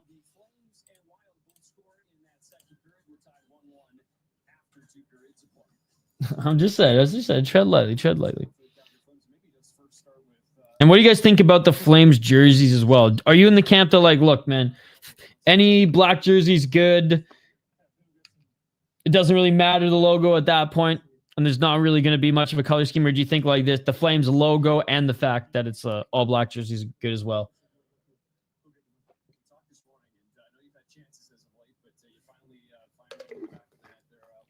When everyone's healthy, I hope to see Vlad get sent down or traded, keep Jones or Pitlick up. I mean, I'd rather Jones over Pitlick, to be honest. But, yeah. And maybe it gives an opportunity for just Ogren just to... I mean, he's getting good games now, but getting a little bit more. Because, again, Tarasenko is not a staple, and he's not an anchor. It's not, like, hard to get rid of him if they're really like, okay, we're done. We don't need him anymore. And I don't know. It doesn't, from talking to people, and again, I edit so many of these podcasts, it just doesn't seem to... It doesn't seem to look like Hines is like super attached to him. Weirdly, how other coaches have like their random guys that they're just like diehards with. I like these blasty jerseys. Jones for the face-off, Pitlick for hits. Pitlick for decapitations. Pitlick for decapitations, brother. I don't know. Look, I've always liked Tyler Pitlick. I remember he was with the Edmonton organization early in his career, but like I would rather him be with Iowa and help that team than take guys' heads off with the Wild. And I don't know. But hey, what do I know? I ain't Billy Guerin's burner account.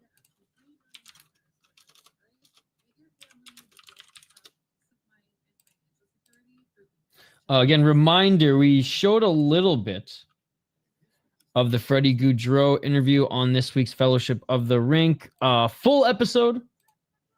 Chenyon's Hines guy. Yeah, I liked how Freddie was Dean's guy too, man. Speaking of Freddy Gaudreau, he got a bad rap.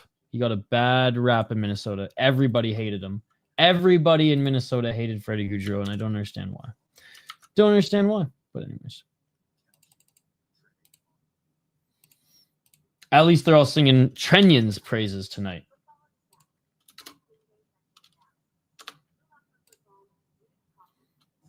He's been injured. Yeah, Iowa struggling this year badly. At least, like, it seems vibes-wise, things are a little bit better. Which, again, I'm glad something's a little bit better. And like bringing back Mayhew was huge, but like he's not going to be able to turn this thing. He's a single player who was like almost done playing hockey. Like, you know, he ain't going to turn this ship around. One player going to turn this ship around. Greg Cronin is not the problem. It's just the depth is not there at all. Are the Flames going to win by 3? Probably not, unless Gustafsson just completely tanks.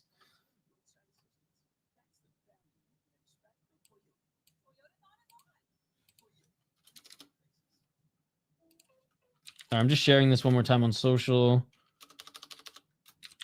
we'll check back in on the poll question as well. I'll switch up the poll question here because there is a little bit of lore to that one.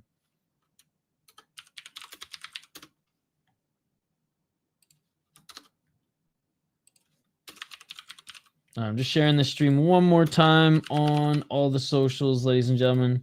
Again, I appreciate you guys hanging out on this. What the hell is this? Thursday night.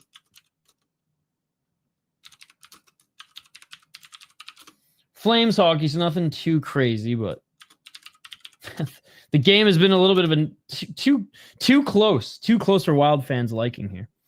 Diaz has been playing great in front of Gus. A lot of slop in front of the net. A lot of slop in front of the Flames net, too, to be fair. I'm going 3-2 Wild. Yeah, no problem, KQ. No problem. Trust as soon as we get Haight, Ogren, Jones, Pitlick back in Iowa, we chillin'. Because, yeah, Brian, you've watched more Iowa games than I think any of us. I watched, like, there's a stretch where I was watching a little bit there because I was like, shit, am I going to have to, like, invest in this team this year? Because the Minnesota Wild are already almost down and out of it. Luckily they weren't, and well, not looking great tonight, but clearly not a bottom of the barrel team. But I appreciate Brian giving us all the updates, and especially clips whenever we're hosting these streams or on Wildly Informed as well. Gus has looked great all year. D hasn't. True.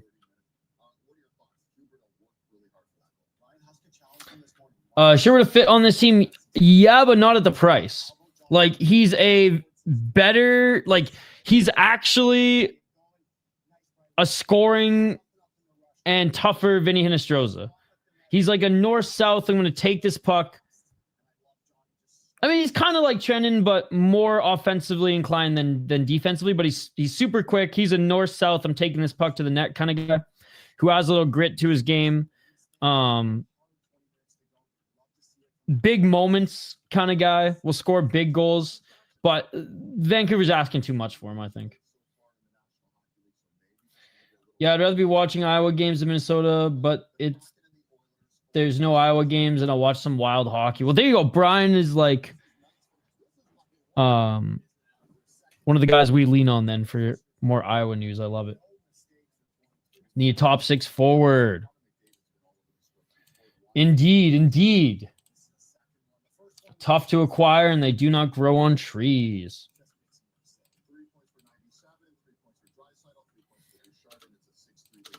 Hopefully, Urov becomes that. It's not a, he's not shooting, out of a cannon like Kaprizov did, but there's definitely, like, his ceiling is still pretty high from what I've seen. And he's learning quick, which is awesome. Like, a lot of the little things that we saw early, they're like, would have hoped he would be more comfortable, this and this and that. It's like, okay, well, he's looking a lot more comfortable now. I know he's out day to day as well. Transitioning, as Hot Takes would say.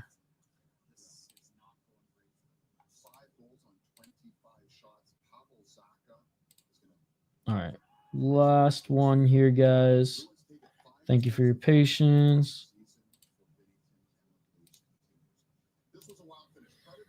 Oh, the Blues lose again. I would be just all smiles, except, like, I kind of, like, need Billington to do okay for friggin' Canada's sake.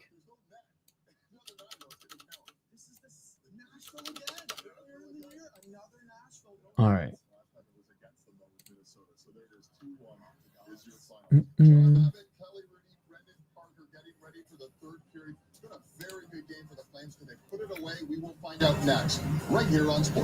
What's Yurov's injury? It's just day to day.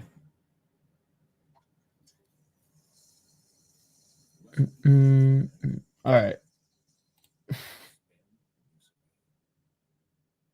Sturm looks good. He's looking pretty good.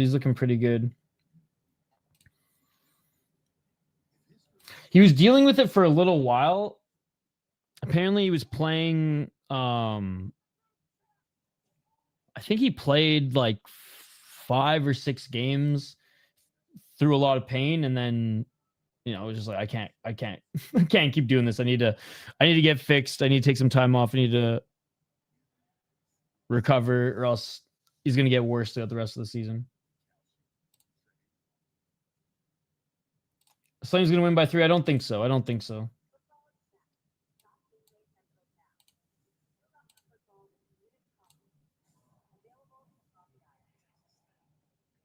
All right. What was I doing here? I was going to bring up another clip here, guys, from one of our recent guests. Here it is. Wallstedt. All right, one more clip lined up for you. I got a few more for the next stream. Hoppy, myself, and Joe Smith have been conducting and banking a lot of great interviews for you guys on Fellowship of the Rink. And I will be clipping up some of the highlights from the interviews to share with you guys on these streams and Wildly Informed every Wednesday moving forward. But if you guys missed this last week, this was Jesper Wallstedt talking about how he did see a lot of the haters last year who were saying he was a bust, and how it was nice to get back at them all this season. I will share in the chat the link to, again, the last Fellowship of the Rink episode that featured Freddy Gaudreau, as well as Jesper Wallstedt's episode that came out last week. But take a listen to this clip, as he is an absolute G. How gratifying is it for you? And I'm sure you had some doubters there along the way the last 12 months. A couple of them. Obviously, when you're struggling as well, you read a lot of stuff about yourself. It becomes you're like, oh, it wasn't my fault. Oh, this guy is thinking I'm shit. Oh, I'm a bust. Oh, everything. It's not my fault. It's everyone else's fault. But then you kind of get into that bad cycle. But then obviously when you're succeeding now, it's like, okay, you're just laughing at all the comments you've got throughout the way. You're like, oh, you didn't think I was gonna get here. You all of you guys thought I was a bust already after one bad year out of my whole career. So in that way, it feels kind of good to prove just a little bit, even though it's a small sample size, and I've only played 7 games now. A lot of hockey left, but it feels good in the beginning now to kind of point the middle finger back a little bit and just try to get on a roll. Is that what the point is in the celebration? The middle finger out to the haters? It could have been, but no, it's not. Do you have like a hit list going? Like, do you have like a couple of guys you're like, yeah, you've said a lot of mean things about me. Suck it. I definitely know a couple on Twitter that's not my favorite supporters. It's kind of fun how the tide changes pretty quick. Those tweets got deleted, huh? Yeah, and you look back and he said that a year ago, and now apparently I'm his favorite player. So no, it's fun to see how fast it can change, and yeah, it's fun to read now. Now I'm just laughing at it. What a beauty. All right, third period upon us here, coming up in just a couple minutes. We're just gonna throw it to our friends at Zamboni's on 7th. Love working with them. Quick word from them, and then we'll be right back for all the action this third period, guys. Don't go anywhere. Zamboni's on 7th Restaurant and Bar at 174 West 7th Street, right across the street from Grand Casino Arena. We're going to keep calling it the X. More than just your go-to spot before, during, and after all your favorite downtown events, Zamboni's on 7th is now your spot for late-night downtown eats. On game days, event days, and plain old regular days, Tuesday through Saturday. Zamboni's on 7th is now serving their delicious tavern-style pizza, as well as fried specialties late into the night. Check out their menu online at zambonison7th.com or stop by for a few beers, cocktails, or sodas and dig in. Zamboni's on 7th. Before, during, and after. Way after.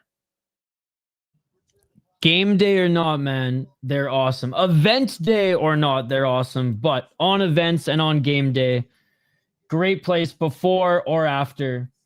To get some food, to get some beers, and to spend with your friends, family, whoever you're going to the game with, and their events coming up, and their events throughout the rest of the season are great as well. Yeah, shout to those who support us. Waggle Golf, Zambonis. Big shout to them. All right, third period is upon us, ladies and gentlemen. Third period is upon us. 1-1. Tie game, low scoring game, and like we said before the break, it's been an interesting one because, especially for the Wild in that second period, because they were getting outplayed everywhere until the final 5 minutes. For 15 minutes straight, it was all Flames, momentum, shots, hits, everything. Face-offs, all Flames. Last 5 minutes, and it all really stemmed from like one tip-in opportunity where Dustin Wolf, who's been a beast on every single good opportunity that the Wild have had, except for one where the Wild scored. That beautiful tip by Trenyon. Dustin Wolf has been an absolute beast here tonight, despite the Flames outplaying the Wild for most of this game. But the last 5 minutes, the Wild were able to come back and not only score, but get 8 shots in the last 5 minutes. 0 for 15, or 1 or 2. But anyways, starting off here strong again as puck drops. Flames are able to gain the Wild zone and get a quick opportunity, not more than 30 seconds into the period. 19:30. I'm not a fortune teller, my man, but it's been a low-scoring game.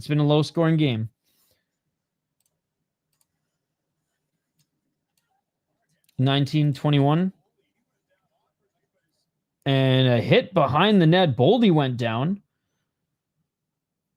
Flames bringing this into the Wild zone.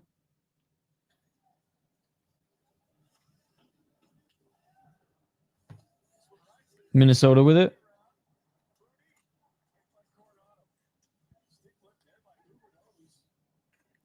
And the Wild dump it in.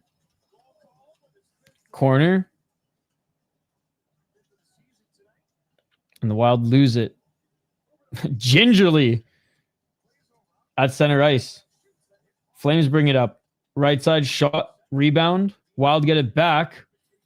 Nice passing, but they're unable to get it out of the zone. And Tarasenko finally gets it to center. And Wild going to completely change. Nice cross-ice pass by the Flames. Unable to get that on net.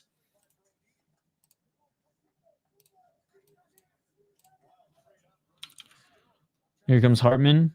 Trying to get this out of his own zone. Intercepted. And offside. Man, that would have been bad. Shot right on the slot, but offside for the Flames. But beautiful interception there.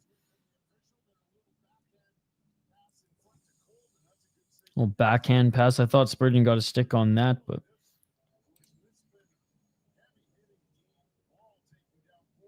they're just showing some some of the hits, not only just from the we're a minute-ish into this first period, and there's already a bunch of hits.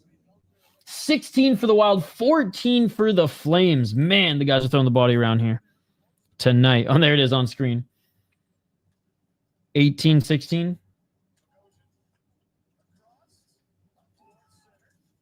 Right side, bumping bodies again.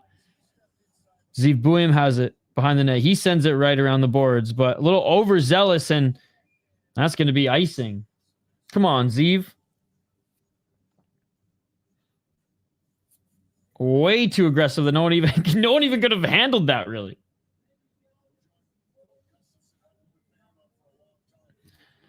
Shots 22-18 for the Flames, and so far the Flames have looked like they have the start of the second period. Pressure, pressure, pressure.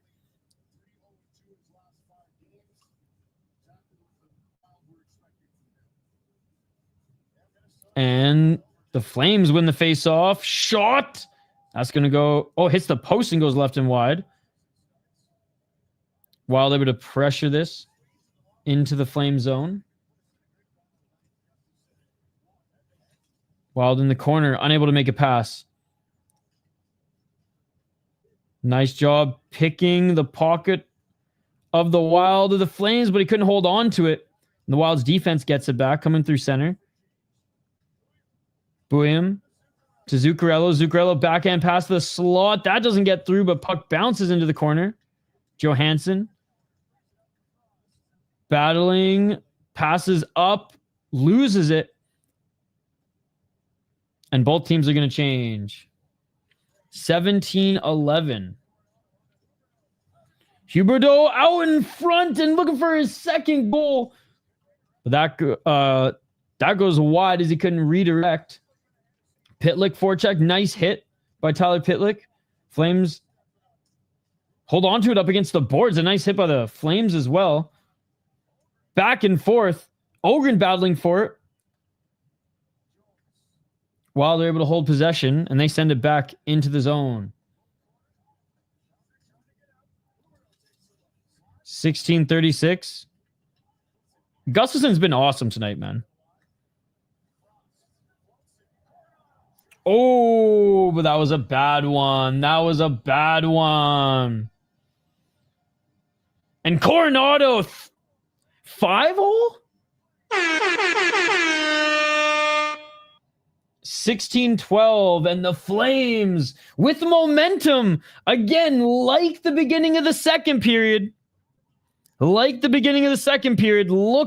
team with more momentum. That pass shouldn't have never happened.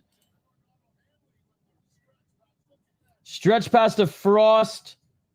Boldy unable to get between the lanes. No, and that went under the right blocker. I thought that went 5-hole at first.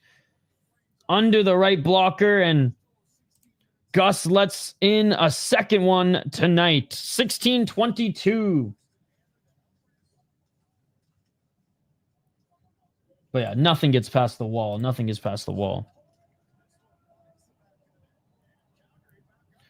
16-10. But like I said, that pass should have never happened, or that pass shouldn't have been able to happen for the Flames. The Wild were caught up a little too forward, and Boldy unable to get his stick on that one.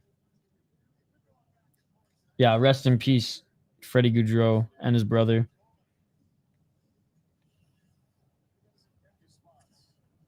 It's still surreal, man. 15-38.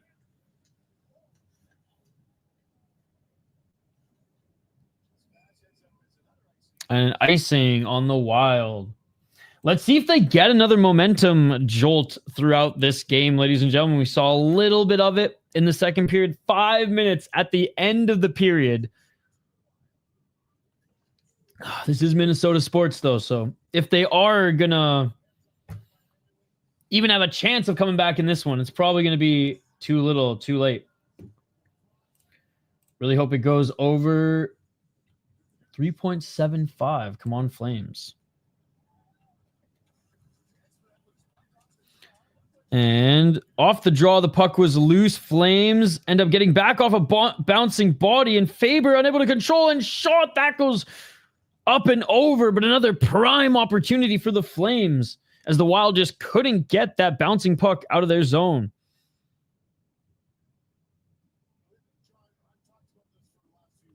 (15-12), 5 minutes into this third.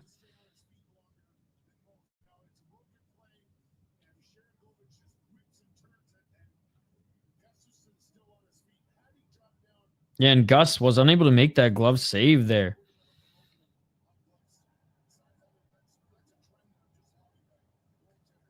Hopefully this game's not getting into his head now, because he's been solid. He's been what kept them in that second period during that onslaught, that 15-minute onslaught.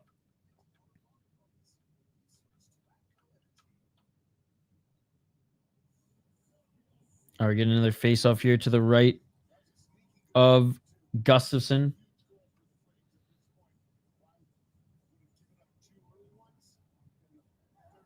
There's poor D coverage that left to that goal. Oh, another shot, and another talk about poor D coverage again. Thank God one of the Wild players actually got in front of that and blocked that shot, but it's going to be icing yet again. And it's Sturm who blocked that, and he's in a lot of discomfort as he goes back to the bench.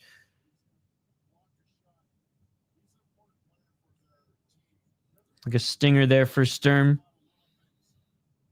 What a guy. Down. Again, down, and right above. It looked like right above the right knee. So I don't think it hit the knee. Just, that's just going to hurt. That's just going to hurt.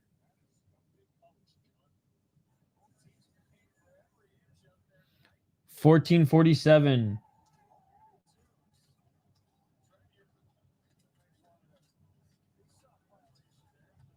And another shot where positionally the guys are in front of the net. They're not in front of their man. And that could have been a passing play in front of the net for a tip in or just a shot. They took the shot. We're going to have another save.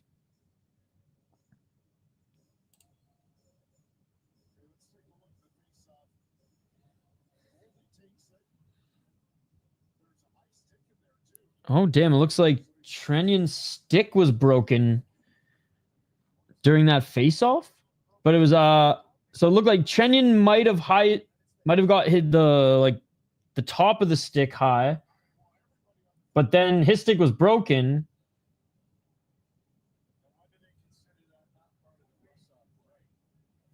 Looks like there's going to be no call on the play. Just face off again.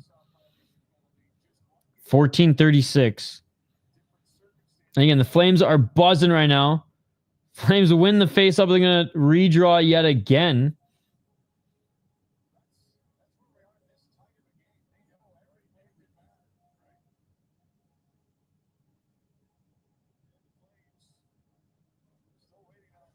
And the Flames win it, bounce it in, or push it in front of the net, but knowing they're the bat at home and now they're fighting left corner. Wild get it out, but just dump it. And now the Flames are going to reset. Flames unable to get into the neutral zone. 14-12.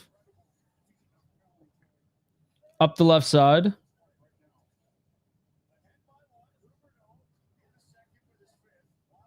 14:02 in the Flames. Good job of just getting those small passing plays through the neutral zone, up the blue line, and then sending it around the boards. Unable to set up those, the Wild get it back. And Middleton turns it over. Backlund 2-on-1. Nice shot, scored. They are buzzing, man. They are buzzing. And the Wild are turning over the puck left, right, and center in this one. And you can see I love the camera work right on Middleton as he goes, as he skates back to the bench. Oof, indeed. And the Flames up by 2 goals in this one. Yeah, rest in peace, Johnny Gaudreau. Hey, thanks, buddy. We're going to do one Wild game every single week. And we'll let you know on Judd's Buds or Wildly Informed, like, which one it's going to be. My God, Gus can't save shit whenever we need him to. What the fuck is Middleton doing? Yeah, that was a bad one.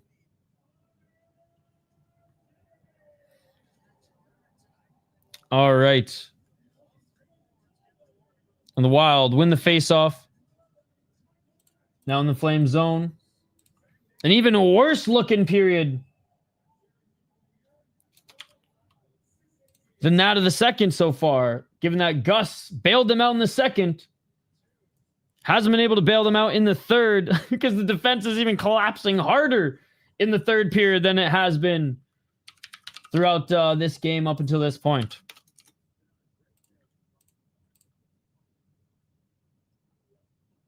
All right, we go to a TV timeout, which honestly probably helps the Wild.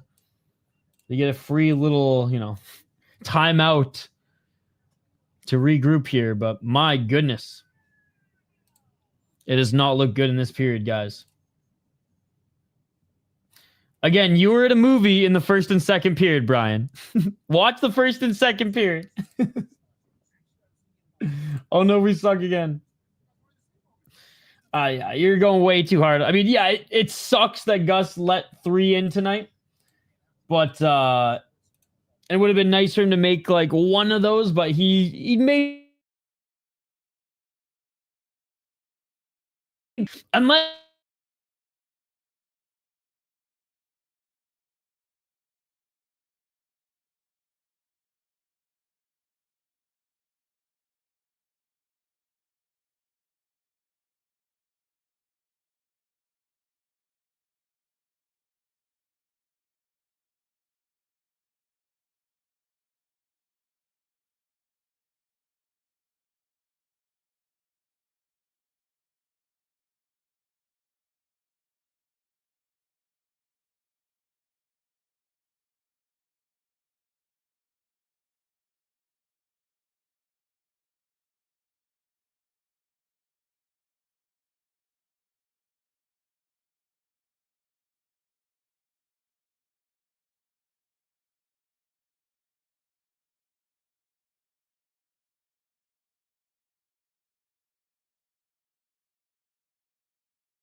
Sorry about that. Sorry about that, guys. I don't know what happened. We just lost friggin' power there for a sec. But anyways, yeah, the whole stream went down for a sec, guys. Not sure what happened. But anyways, we're back. What was I saying? When Bogosian's your best defense, when seemingly your best defenseman tonight, or has been your most consistent defenseman tonight, and Trenyon's been one of your best forwards, that ain't good. That ain't good. Sorry about that, guys. I have no idea what happened. Friggin' froze there. Let me get the game back on. Everything went out on my end.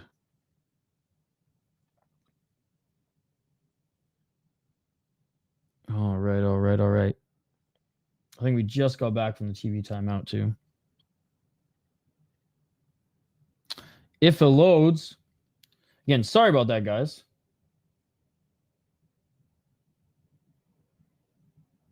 It looks like we went out on Twitter as well, but that's okay. That's okay. What the hell's going on? All right, we're back at it.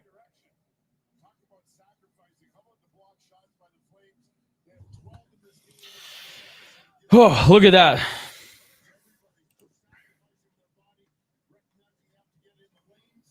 Everything that can go wrong is going wrong. Oh. Usually I can see it before it goes out, but not tonight. All right, face off to the right of Wolf.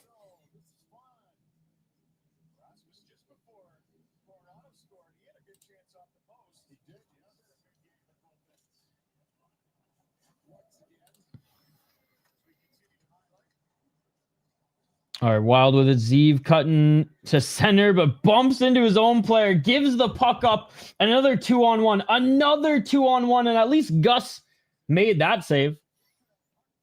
11:39. Trenyon forces that puck back into the Flame zone.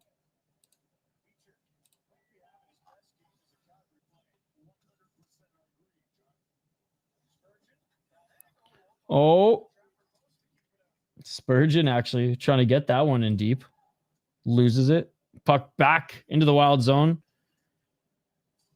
Pass up to the blue line. Wild are able to get it in for just a moment. Then Flames send that one back down to the neutral zone. Wild get it back.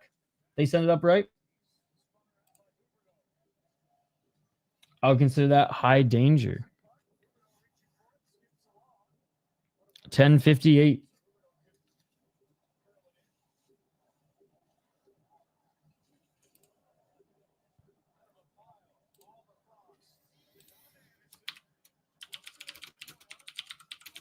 Oh, nice passing to get into the neutral zone for the Flames. Losing it at the blue line. Wild get it back. Send it up the left side, and that's going to be... Oh. Yeah, okay, that is going to be icing. I was like, come on, ref. Wally hasn't had too many high danger chances against him. The defense has been playing very good in front of him, not like Gus, whereas the defense does absolutely nothing most of the time. It is, I mean, it is true.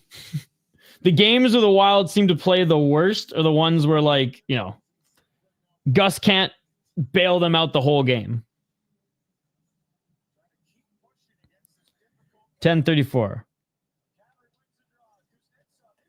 Shot from the blue line. That goes wide by the Flames. Wild are able to push this puck out and get that change.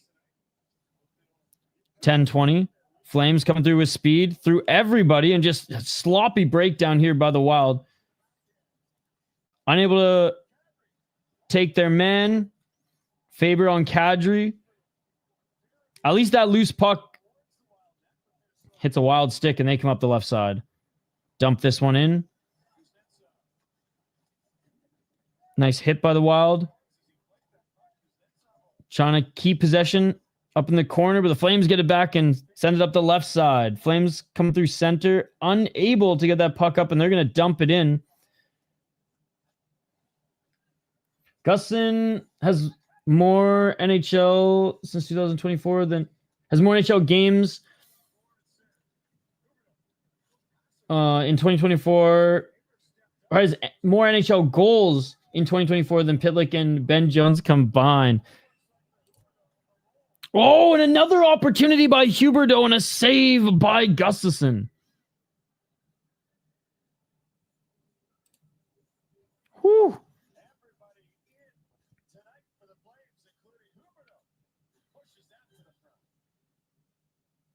Probably going to get a penalty on that, eh? Huberdeau's look good tonight. This is a Canadian commentary, so they're like going nuts. He's looking like the Huberdeau of old. 21 shots for the Wild, 27 for the Flames. They've been absolutely cooking the Wild this period. Again, this second period, the Flames were cooking the Wild, flaming the Wild, barbecuing the Wild for pretty much 15 minutes straight. So it was the final 5 minutes where the Wild literally got 7 shots on net and a goal. The momentum did not carry over to the third period. Flames start off the third period like they started off the second. Go. Scored not 1, but 2 goals off of just piss poor defense, giving up the pucks, 2-on-1 opportunities, and leaving the Gus bus to hang out and dry. I never understood why the Wild are so timid to make trades early. Most of the NHL is. I would say 80 to 85% of the NHL is.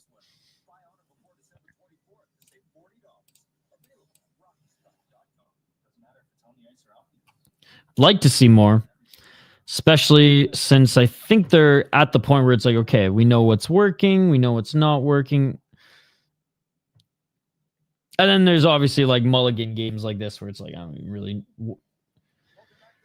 know what to take for it take from it when you haven't really changed up too much. Hey, shout out to John Abbott.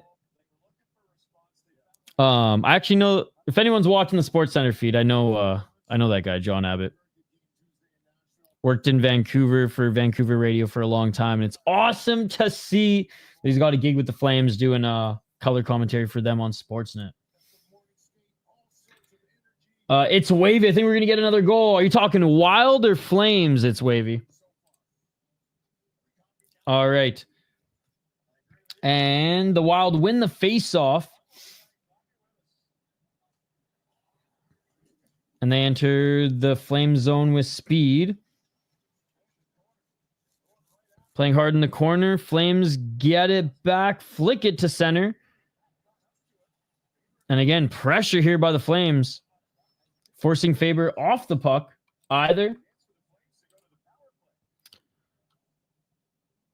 And we're going to have a penalty on the Minnesota Wild. And Faber's going to get called for that. Man.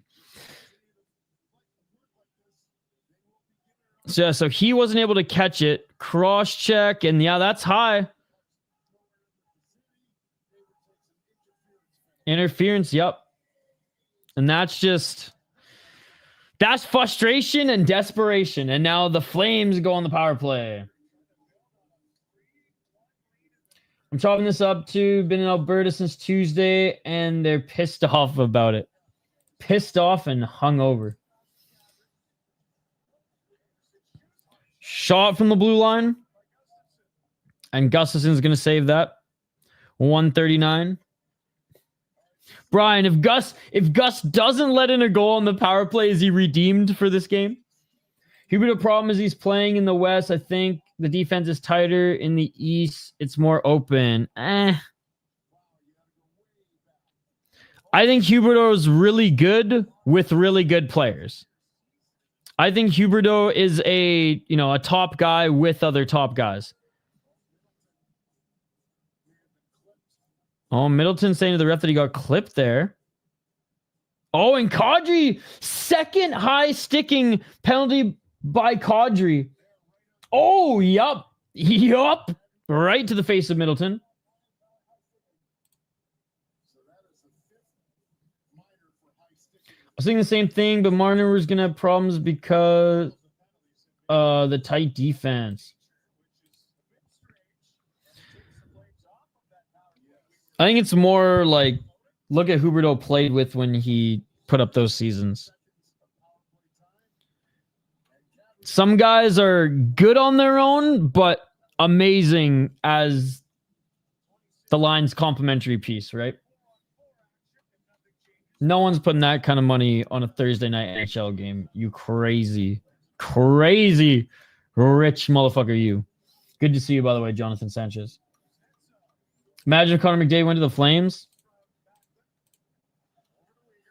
322. They would have been able to tear down the Saddle Dome fucking 3 years earlier. Great job by the Flames, creeping their way in on the 4-on-4. Blue line, able to hold that line. Shot, and whew. Gustafson redirects that right, and here come the Wild.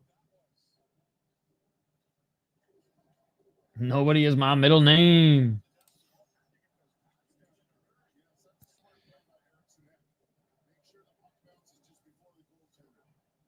All right, well, I'll just do it for you. 7:44. Great job by the Flames again entering the Wild zone.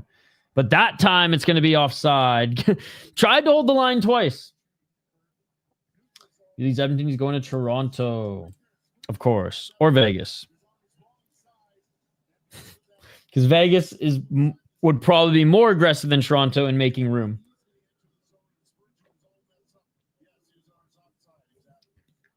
Hey, owner, we need to buy this out and make this trade and do whatever you got to do.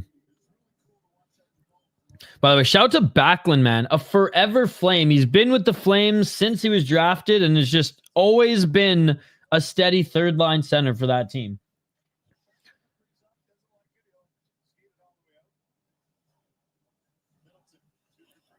True, but a player of that caliber, I mean, Lucic, I guess, did it the opposite, but I don't know. Now, I guess Mike Smith. No, you're right. You're right. God, I miss Mike Smith. He was fun. 6:56 remaining in this game, and the Wild are on a power play now for 15 seconds. Flames doing a good job of killing that off, just man-on-man in the corner. Faber back out there. He's not. 6:36.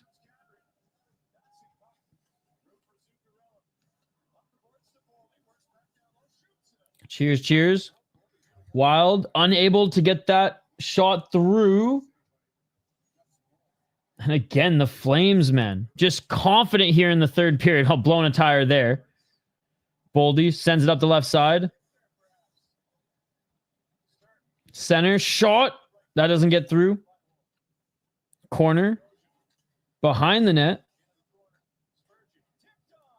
Tipped on net by the Wild, but that's stopped by Wolf. Tough, it was too close to the post anyways. 5:53. How's it going, by the way, Shawnee Mac? Shot in front of the net, clear lane, and saved by Gustafson. Man. Great period by the Flames, and literally pretty much this whole period, man, they've just beaten the Wild everywhere. And the confidence now, a little overconfident as... Oh, one of their guys bumblefucked the puck there, blew a tires. He was trying to weave and wave through like 3 or 4 guys, but you're going to see their zone entries now. Pure confidence from the Flames. Not a lot of time left on the clock. 5 minutes. This is where the Wild were able to find some life again in the second period. Don't think they're going to find any life again at the end here in the third. Oh, let me know, though. Let me know if you think they can get it done.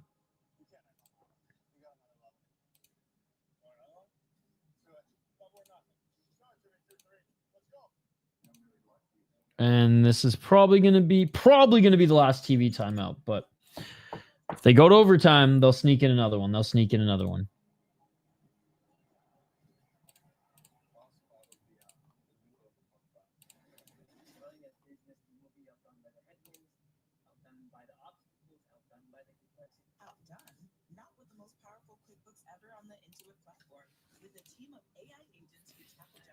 What's up, Jane? I'm hungry.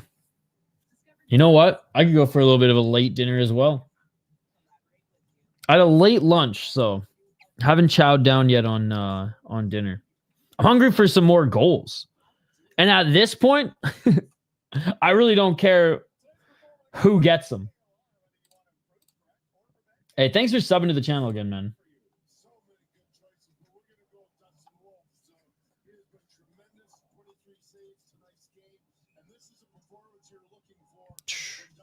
Again, it was a bad game overall from the Wild.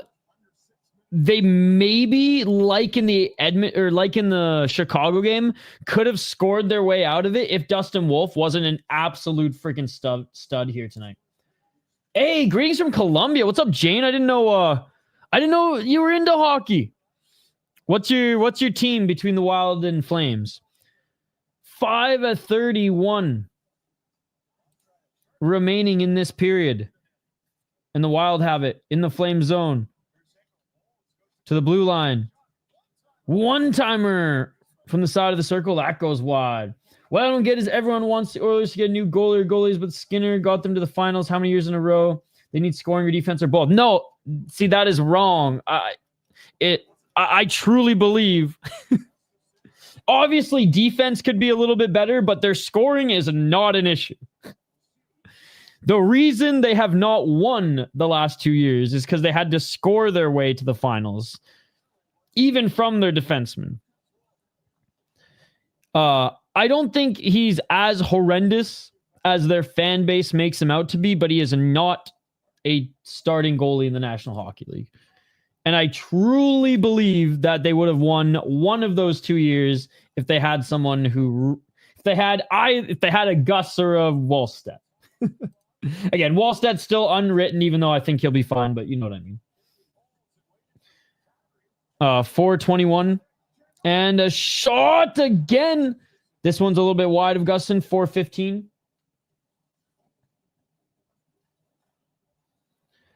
I don't think he's a cancer. He's just not a good player. I mean, he hasn't been a fit for this team at all. Anchor to the lines that he's been on, probably a more accurate way to put it than cancer.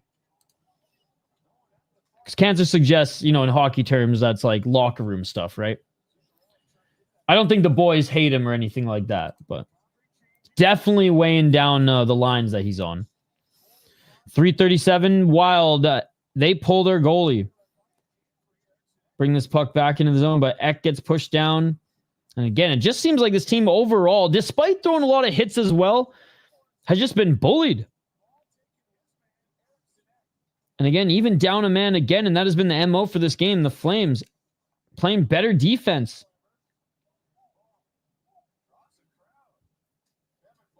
Good job by Ball for the Flames in the corner, able to corral that puck a little bit more. And with an empty net, can the Flames get possession and shoot one? They fire one down, but blocked. And the Wild send it up the other way. Ek, 2-on-2, drops it back. Boldy, unable to do... Well, actually, Boldy with a good job fighting off his man there. Boldy tries to backhand in front of the net. Boldy back to the blue line. Fakes a shot. Not on goal. We're going to have a whistle. Whistle and a penalty on the Flames. Mackenzie Weegar getting called.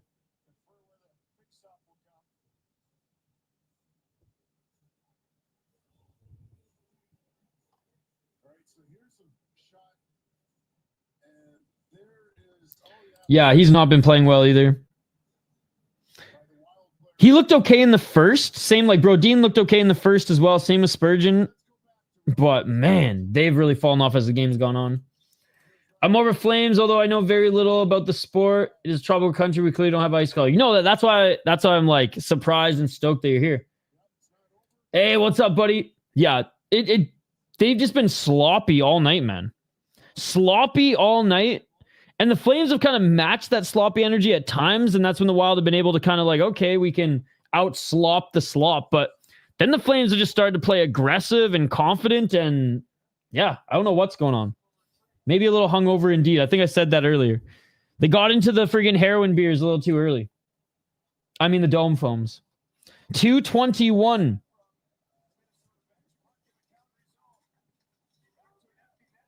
And I guess this wasn't a... So it wasn't a power play, by the way, guys. It wasn't a power play, just play blown dead. But anyways, Wilder back at it. Empty netter.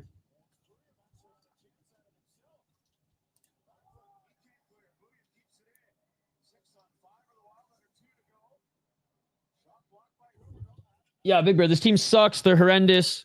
Absolute frauds.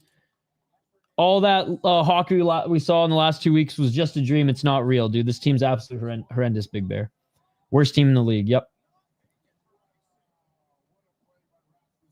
Whoo, Rasmus Anderson, man. He's had a hell of a game as well here. 1 minute, 34 seconds on the clock.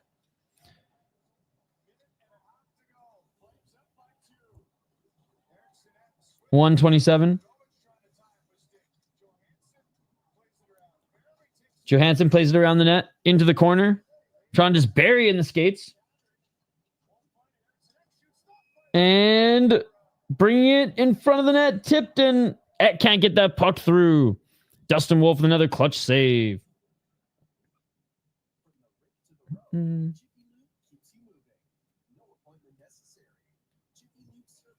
Chasing way too slow when he's on the ice. Yeah. Brett and I have been talking about it the last 2 weeks on Wildly Informed. I think even one of the thumbnails was Tarasenko's the anchor or something like that. Yeah, again, low risk acquisition. When the season started, it's clearly not working, and I truly don't think he's going to be on this team too much longer. Especially if the gaping mistakes are going to be more and more evident. I mean, we're picking them up both from the eye test and the stats. So you got to imagine that the boys upstairs too are going to be diminishing ice time a little bit more than probably. Again, I can't see him on this team much longer, but who knows? Billy Guerin likes to keep old guys on this team, so we'll see. Never celebrate too soon, but raw. Damn injury bug. You got to give credit where credit is due. The Flames have played a really good game too, guys. 3-1 final score, please.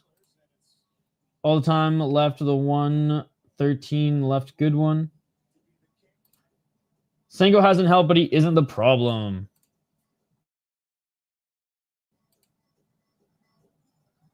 $112. Tonight, it's just been a bad game, top to bottom. I mean, other than Trenyon's line. Trenyon's line has been good because he's been the best player for the team. And bouncing puck by the Flames, they send it home, and with 58 seconds, Rasmus Anderson actually gets rewarded for some really good play tonight, and that is going to be goal number 4. Gustafsson has to make those. I'm just kidding, bro. That was an empty netter.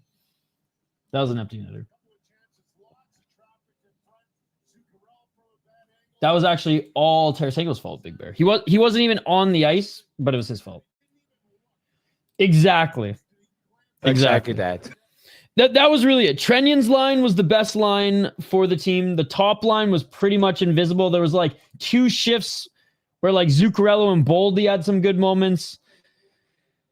Pretty much it. Gustafsson was not the problem here tonight and kept this game competitive until the third period, which honestly, he even kept this. This could have been worse.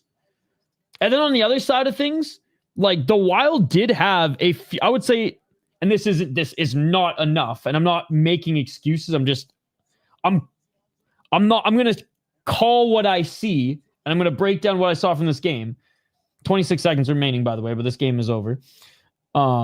When the Wild had good opportunities that very well could have scored and could have bailed them out of this game, score their way out of this game, the Edmonton Oilers way, Dustin Wolf was an absolute fucking stud.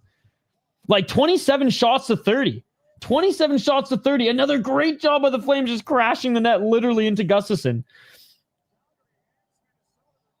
And that is it, ladies and gentlemen. First regulation loss for the Wild in a while now. And that is it.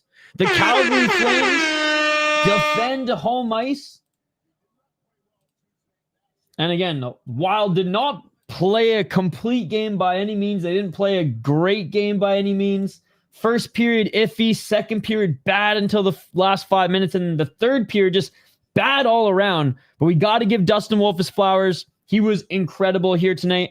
And we got to give the Calgary Flames their flowers too. They played a very good defensive game. They pressured. They played aggressive. And as soon as you could see the life, the confidence being squeezed out of those Wild, the Flame, it's almost like they played an overconfident game. And it fucked with them. And I am the curse. That is only 2. How many do we have now? Hot takes. How many do we have now?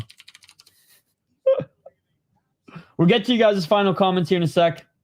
Keep them coming. Keep them up coming. We'll stay live for a few minutes here, guys. And again, thank you guys. It was a shit game overall if you're a Wild fan. But smash that like button. I see there's over 20 people watching. Smash that like button if you haven't already. All right. Is Isha, I'm Isha, cursing the Minnesota Wild by streaming? 63% of you say yes. 23% of you say no. 15% of you say what? Now, for those who are saying what, what is going on, we don't get it. I have streamed how many games so far this year? 1, 2, 3, 4, 5. This is the 6th. We've gone 2 for 4. 2 for 4 when I'm streaming. We won in the Blackhawks game, and the Wild won in the against the Blues. When we played the Capitals, Jersey, and now the Flames, they lost. So I still think it's too small of a sample size. I still think it's, well, let's reassess in the new year. But it ain't looking good when I cover games, guys. I try to keep the vibes high.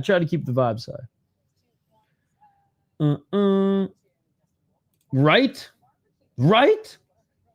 Who do they got who can even fight on this team? Hartman? Haven't played well versus Calgary. Any game yet means we aren't good against any bigger, tougher, faster. Yeah, that's MMA math, Big Bear, and that's crazy. That is some I'm rolling my eyes at your insanely flawed logic. Not related, but Bedard had another beauty of a goal tonight. 98 over 97. At the moment, 97-12 have been invisible. Yes, 97 in December has been invisible. But Bedard has taken such a big leap from last year to this year. And it's truly I'm not a fan of the Blackhawks, given that Vancouver Canucks guy, right? I will never like the Blackhawks. And for so many other reasons. But I understand your hate for them Wild fans. But I got to start watching them play more because it's so much fun. Respect to Dustin Wolf. Gus requested a trade. Calgary and Minnesota both had about 3 goals each. Just an ugly game with a couple breakdowns for the Wild. Or 3 expected goals each, sorry. Just an ugly game with a couple breakdowns for the Wild. Yeah, first power play they actually did really good. Again, Big Bear, I'm convinced you don't watch the games, you just yell. I'm convinced Big Bear is just some 80-year-old North Stars fan who's just yelling the whole time. The first power play was awesome, and actually they were robbed twice by Dustin Wolf, and then one really good opportunity as well. The power play after that completely broke down, though. I agree with that. Positive, Avs lost tonight as well. Negatives, Avs lost tonight. Missed a chance to gain a couple points. Please don't go live for 5 games, and we'll see what the record is. Hey, you got to take it up with Hoppy. Send Hartman out. I stick him. The goalie didn't leave the net open, dude. The coach pulled the goalie.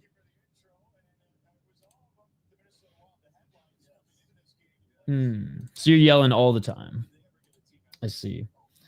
Well, hey, I'll know who to buy a beer when I run into you. Big Bear will be the guy in the concourse just fucking swearing. This team fucking sucks. The Wild sucks. I hate hockey. I hate this team. I hate city life. I hate the Soderpod. Sorry. I was a few years off. But I will buy you a beer when I see you swearing in the concourse. What's up, Swerve? Oh, God. The Wild never win here anyways, like the North Stars. Yep. All right, guys. Because you are a troll. I thought he was 82. And I was gonna give him the 82-year-old exception. The grandpa exception. All right, guys. A shitty game if you're not a Flames fan. If you're a Flames fan, you're freaking stoked. Dustin Wolf looked incredible. Trenyan looked pretty good for the Wild. But other than that, not a lot of good takeaways. Let's wash our hands of this one and go get some easy points in Vancouver and Seattle. All right, boys. Thank you so much for joining. I appreciate you all. I do, even though you guys make me rip some of my hair out at times. I do appreciate you guys for hanging out and supporting the channel. Reminder, every Monday live on the channel, we got Judd's Buds. Last week, obviously, recording had to be delayed till Tuesday, but we still got it out for you guys. And it was fun because it was like right after the game, so it was like a post game, which was fun for all you guys who got to hang out with Hoppy and Z. But they are there for your entertainment every Monday. Then the podcast drops every Tuesday morning, wherever you get your podcasts from. If you missed the episode, here it is here. I will link it in the chat for you guys too.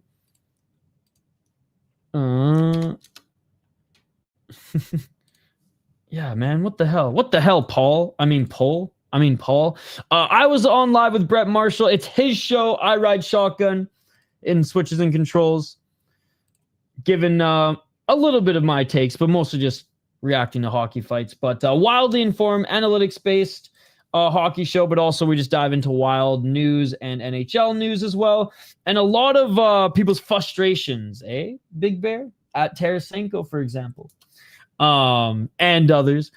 Brett does a really good job of breaking that down eye test wise and numbers wise. You guys can see the full picture of a lot of frustrations and of a lot of the good that we see out there as well. We talked a lot about Vladimir Tarasenko 3 weeks ago, and we continue to talk about him on this week. And I believe this was the last week's episode that we did. In addition to those shows, we post episodes 5 days a week on the Soderpod audio feed. Again, Apple Podcasts, Spotify, whatever podcast app you use.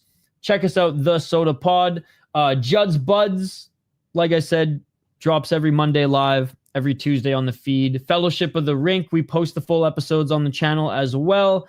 Freddy Gaudreau is our last guest. Jesper Wallstedt before then. And we have a lot banked and a lot more coming up the rest of the season. We'll have World Junior live coverage on the channel as well coming up. And finally, the last of all the plugs here, my personal channel. If you guys dig my vibe, and if you like other sports outside of hockey, mainly combat sports, Muay Thai, kickboxing, mixed martial arts, boxing, bare knuckle, we cover everything and more on the City Life Project. As you can see here, we cover a lot more than just the UFC, but we do include UFC into the mix as well. So I do a lot of live streams covering combat sports. And then obviously some of the hockey interviews that are on Sotapod, I post on my channel, as well as other beer content and fighter interviews as well. Last one with a Latvian fighter who fights in KSW overseas, Matas Flaminas, and LFA, which, by the way, LFA coming back to Minnesota in a few weeks. LFA lightweight champion Richie Miranda. I'll be live all weekend on that channel as well. Again, to the Flames fans, to the Wild fans, to the North Stars fans, to the Trolls, to the sleep-deprived folks, it was a tough one. We'll be back.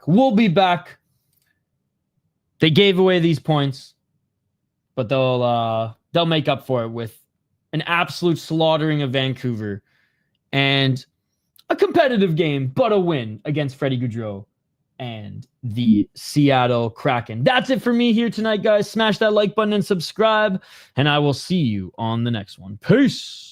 I'm out of here.